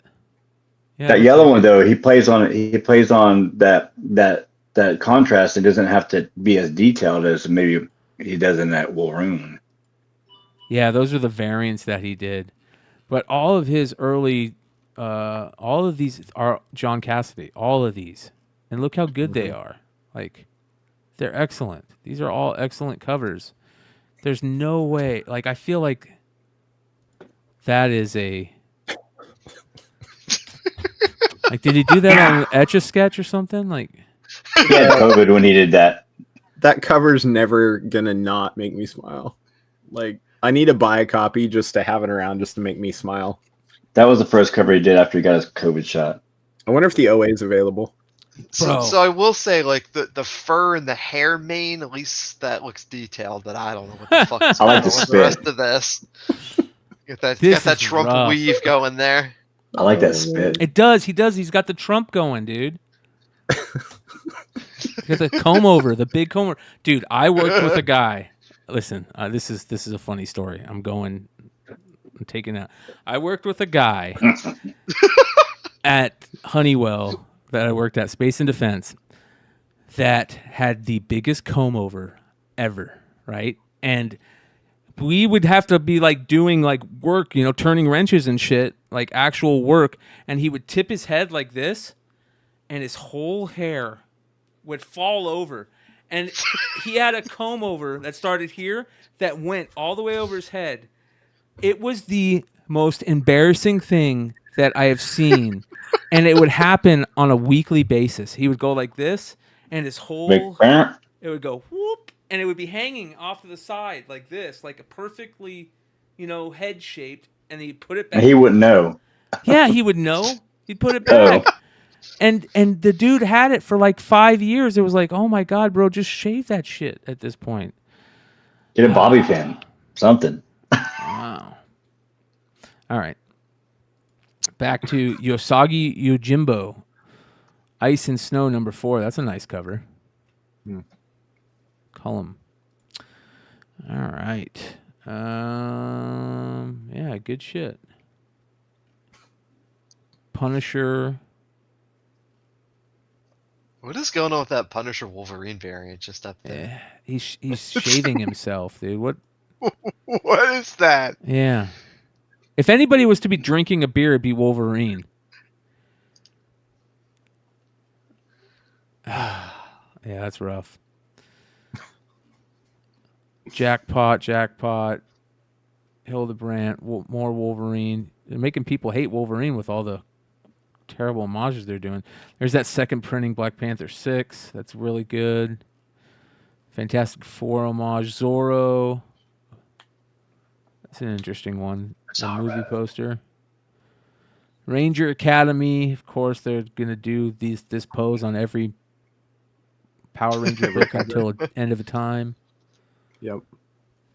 That Lyrics Wonder Woman was nice. Oh yeah, that is nice. Yep. I always loved the the whole like suit design where it's like cosmic and it looks like it has stars. I always love that design. Look at that, Cruella. That's a good cover. I like that. And I'm We're all just waiting for Epic's exclusive for that one. Yeah. Yeah. Creep Show, more Creep Show. Catwoman 61. Yeah. Brave and the Bold, number 9. Some DeMeo, that's a good one. That's a great one. Jason Sean Alexander, the Magog one. The Deviant. Jennifer Blood. Operation Sunshine. What is this? Fortune Finder number 3. Fortune Finder. That looks interesting. Dungeons and Dragons. Usagi Yojimbo. That's a Stan Sakai cover. Always love the Stan Sakai covers. Cyberpunk. What is this? Look at that one. Okay. Man, that's pretty fucking good art, but it's definitely I don't know furry. what that has to do with Cyberpunk. Yeah. Is it Jessica Campbell?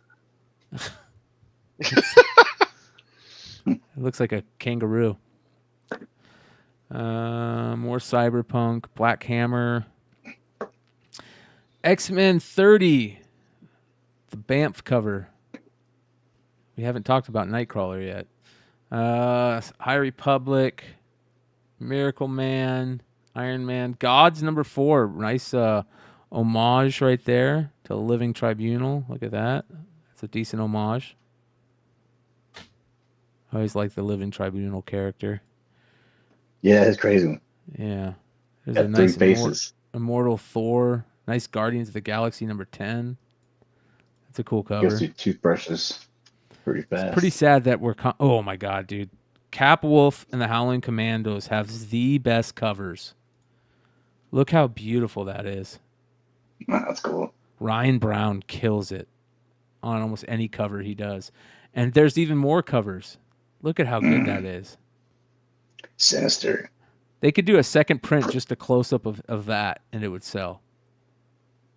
Like, it'd be cool to black out everything, like make everything else black and white except for keep that color. Yeah, that's cool. There's more we'll come up to.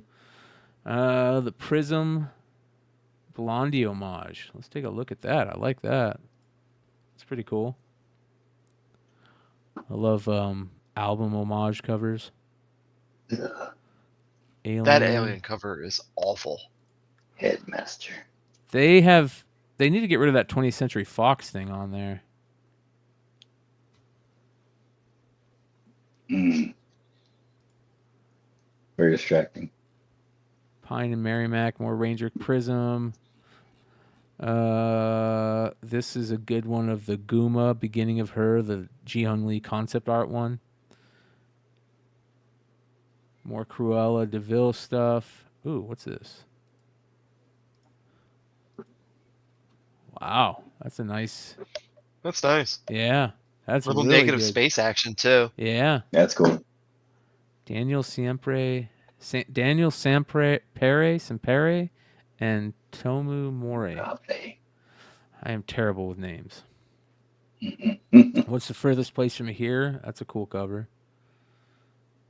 The Weatherman, Walking Dead Deluxe, Titans number 7. Here's the Barons cover. It's okay. This one's really interesting. Nice Bernard Chang Beast Boy cover. Can't tell if it's good or bad. Scorched. There's the Bartel. Oh yeah, the Bartel. It's nice to see Bartel with a little bit of color action. I feel like she's been a little bit of color action for sure. Yeah, she's been doing C covers for like all those Titans books, and it's like them in like lounge wear and like cruise ship wear. It's really weird, but it's actually come out pretty well.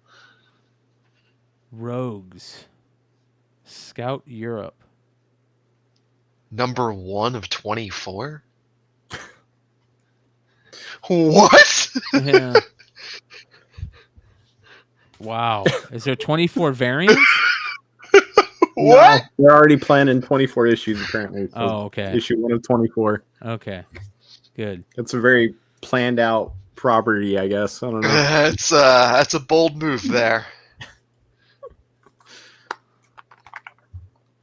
Deadshot cover by In-Huck Lee. Yeah, it's okay. Nightwing 110. Mom breaks the internet. Gone. All right, let's see here. Show me the rest of the Cap Wolf comics. They're not here. All right, we're going to go take a look at the rest of those Cap Wolf comics because they are damn good.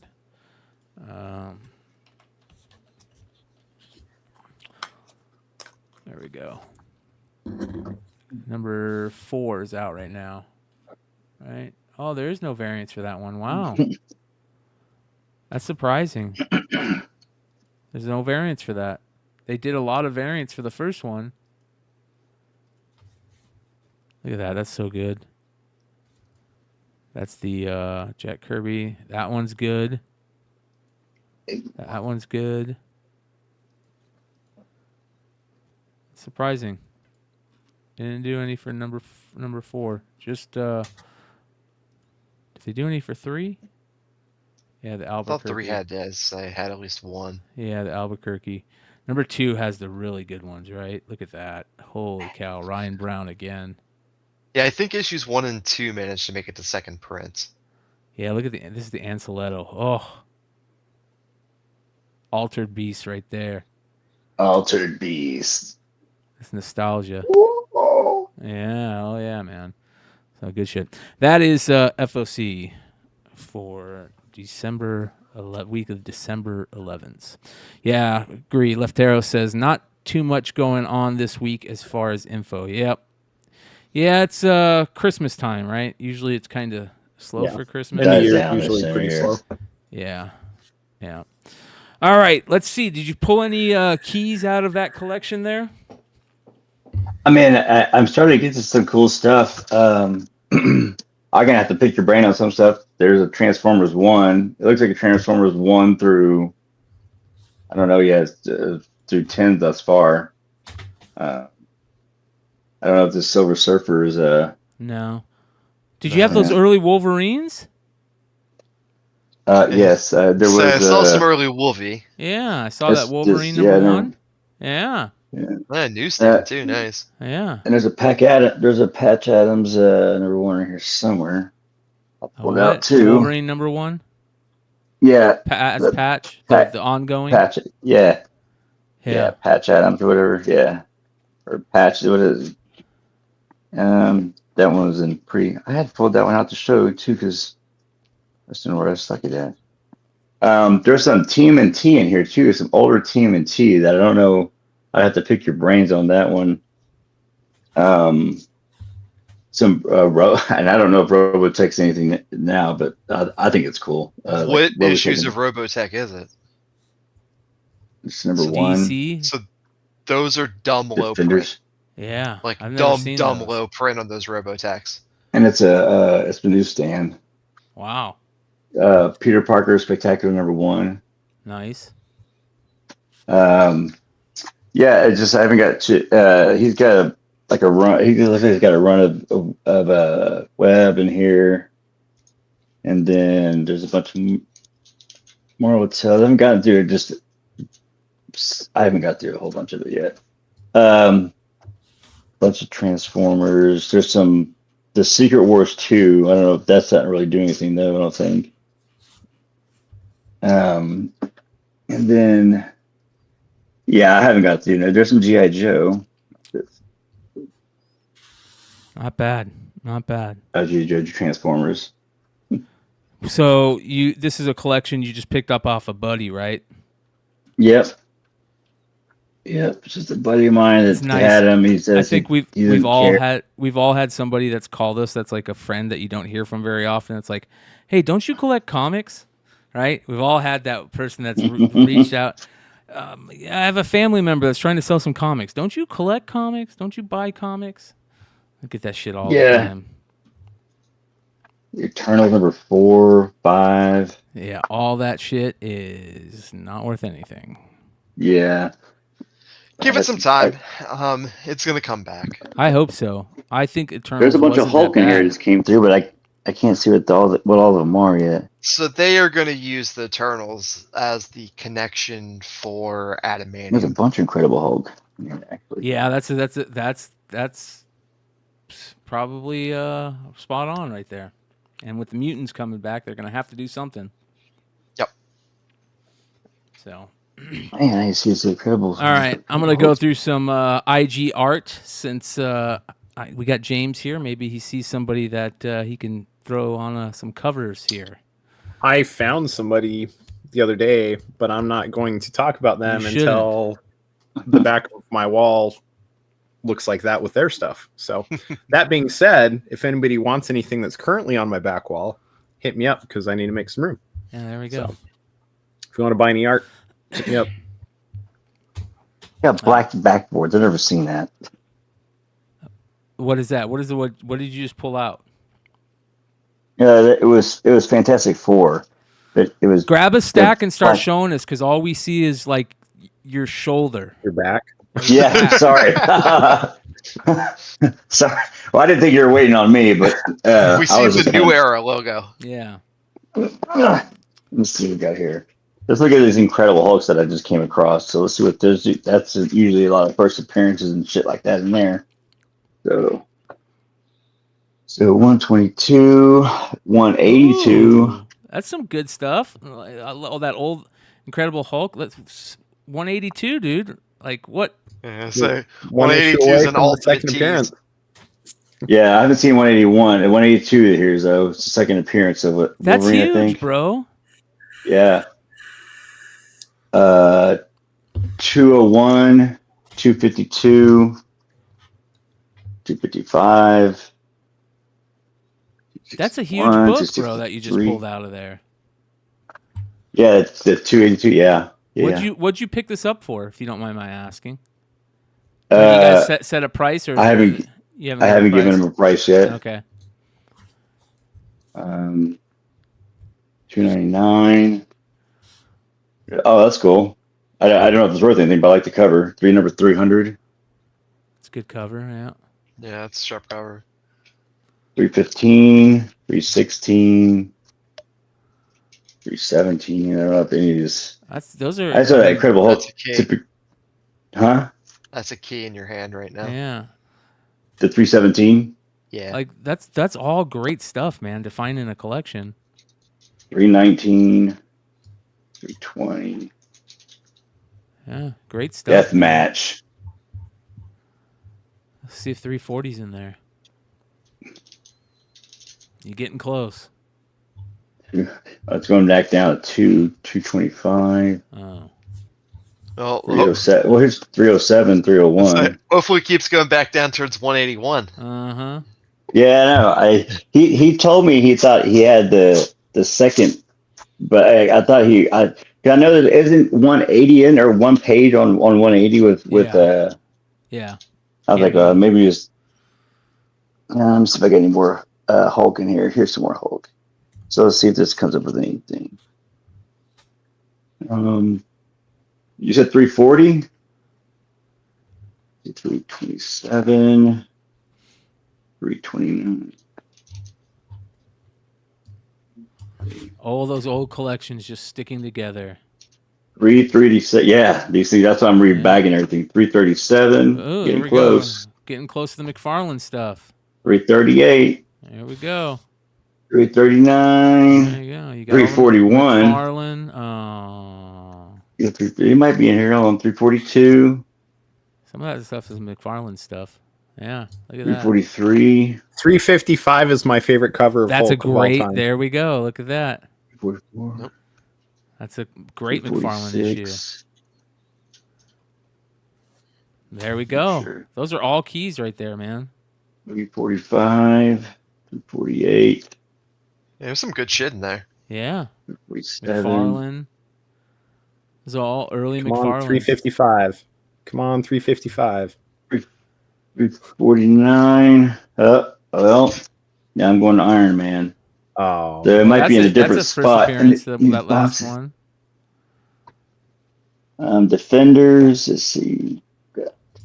Hold on. Transformer G.I. Joe. Daredevil. Here, let me pull these out right quick. Yeah, what about the turtle stuff? And the Turtles, G.I. okay, Joe hold on stuff? one second. Is G.I. Joe Transformers? They're not. Yeah, no. No. Depends. Are they the 'cause new with or the the Energon older? stuff. They're probably the older stuff. Daredevil. Let's see now. Dark Horse? Dark Horse. Yeah, there's some Dark Horse stuff in here. 248, 249, 250. Yeah. So you said the TMNT? Let me see what I have in that. You had the Transformers 1. Yeah, Transformers 1 is legit. I'm contemplating starting to go after that now that I'm kind of done with Venom. TMNT stuff right quick. There's some ASM in here too. Oh, he's got 301 in here. That's a good. Let me see. That's a good one. There we go. That's a goodie. Nice. That's actually one I don't have yet. This is a crazy picture. Yeah. Let's see. We're gonna see that TNT yet. Rain in 3 says you might have to give him that 150 over 100 after all.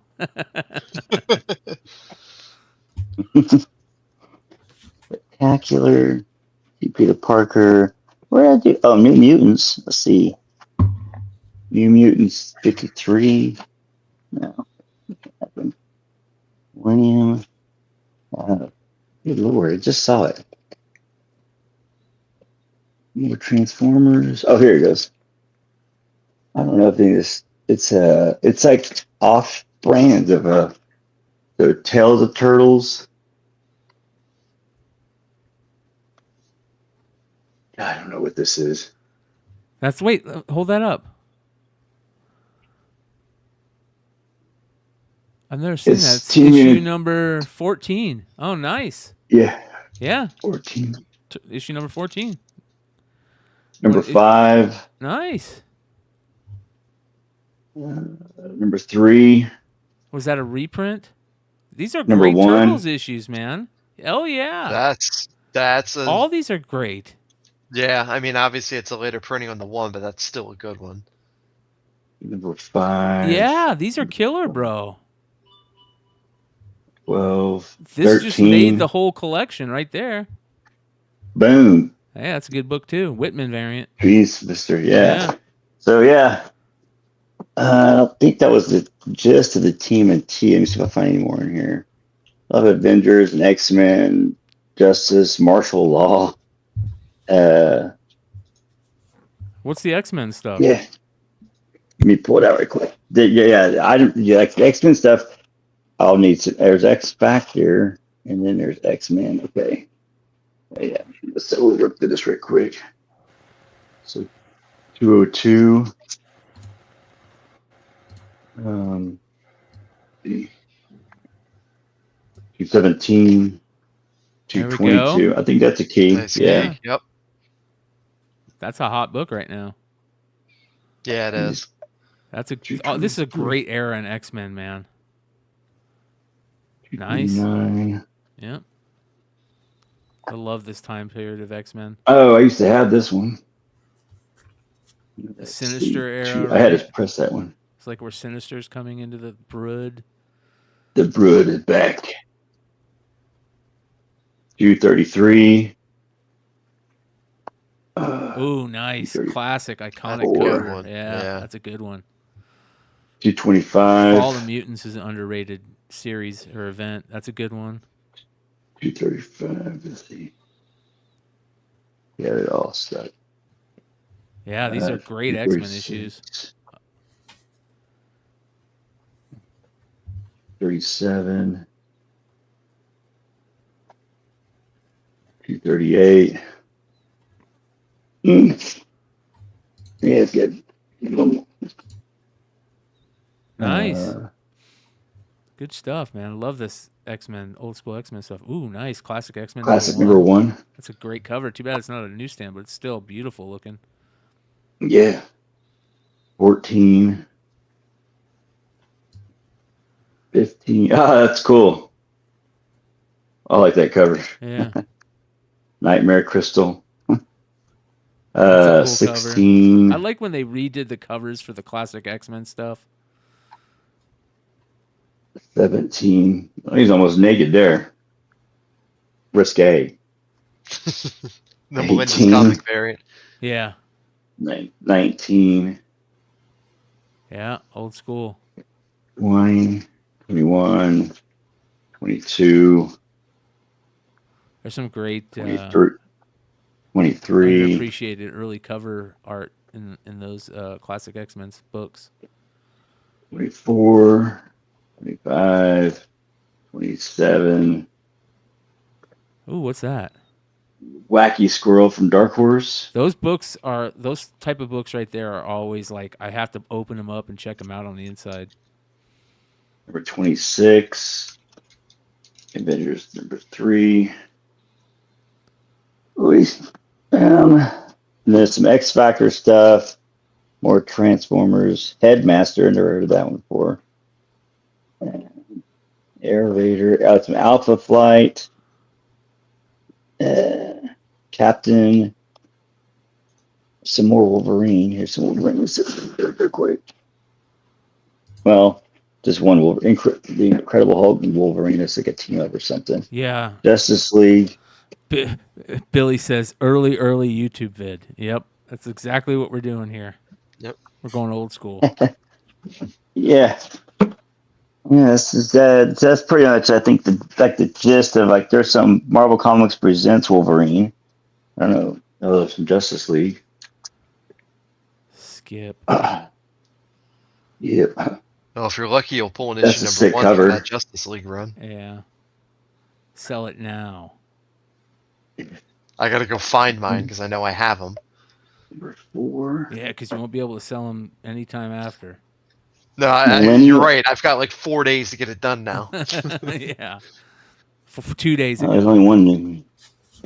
I can't remember what Peter Parker is worth to do Hickey. I think that's Spot. Oh, that's a good one. First appearance of Spot. Yeah. Or Yeah. Origin, something like that. That one too. 211. Yeah. Yeah, most of that spec run is like totally worthless, but the keys are pretty good that are actually out there. Yeah, the Daredevil. Look at this real quick. The Frank Miller one. What is the answer? Puma.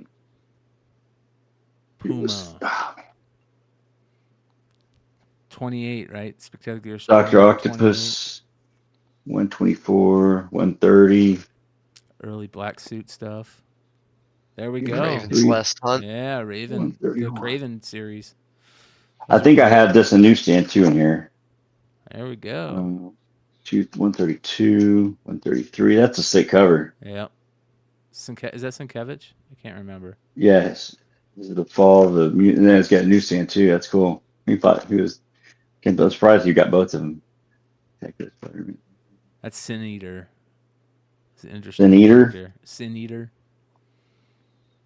This says Secret Wars. DZ says, "Are we building mystery boxes?" Ooh, that's a great cover, dude. Send that over to Astro Wizard, and you can get a MF Doom sketch on it. Was Secret Wars 2 worth the hoot?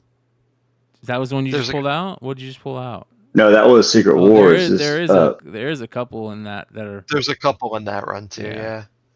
I got let me look through these real quick, and then I don't want to keep you up the whole thing here. So apparently, Wacky Squirrel issue 4 is an Action Comics homage. Oh wow! It's got to be like a stupid early one at that because it's 1988. That's a cool cover. That's one right there. Yep, Beyonder. 3, Yeah. 4. Dude, who's that? That's Beyonder. This guy. He looks ridiculous. He's got the whole run there. Where's the whole run of Secret Wars 1? Right. Let's look through these ASMs real quick, and then I'll let you probably move on just to see if there's anything cool in here. And so Yeah, hell yeah, great stuff, man. Nice. Look at that. That's a second fun one. Sabretooth. Yeah, that's a huge book, Yeah. bro. Sell that 2 days ago. Yep. 206. Let's see, 272. 280. Sinister 6 or Syndicate. Yeah. These That's are a all decent one, I great, think. man.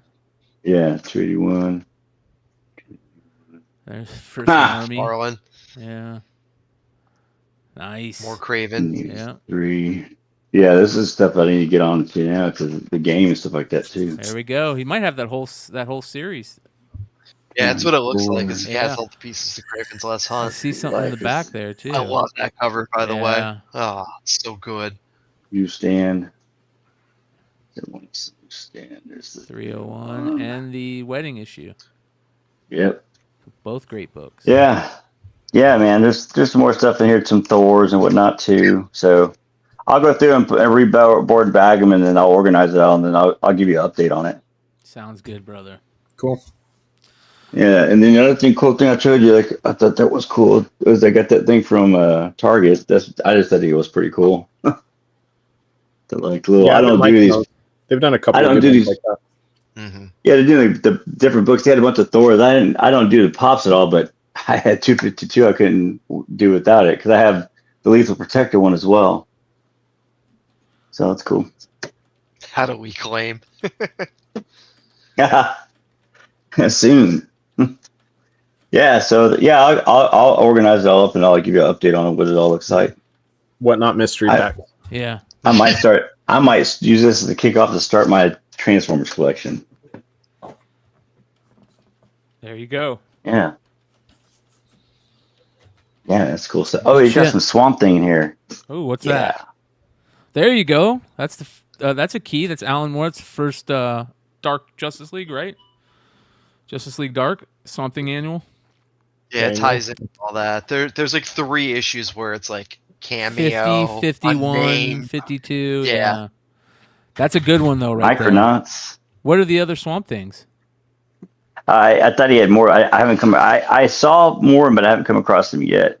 This is only Swamp Thing. I like Swamp Thing too. That's a one DC property that I actually dig. Yeah, Billy, those are at Target right now. They've been at Target for a couple weeks now or something like that. What's that? The pop thing. Oh, the pop thing. Yeah, they got it here. Let's go through a couple more Hulks that I came across. 322, 323, 324, 335. Might still find 340 in here. Up, boom. There you go. There you go. You still need Hulk 355. 325. Concrete. I don't know what that is. Concrete.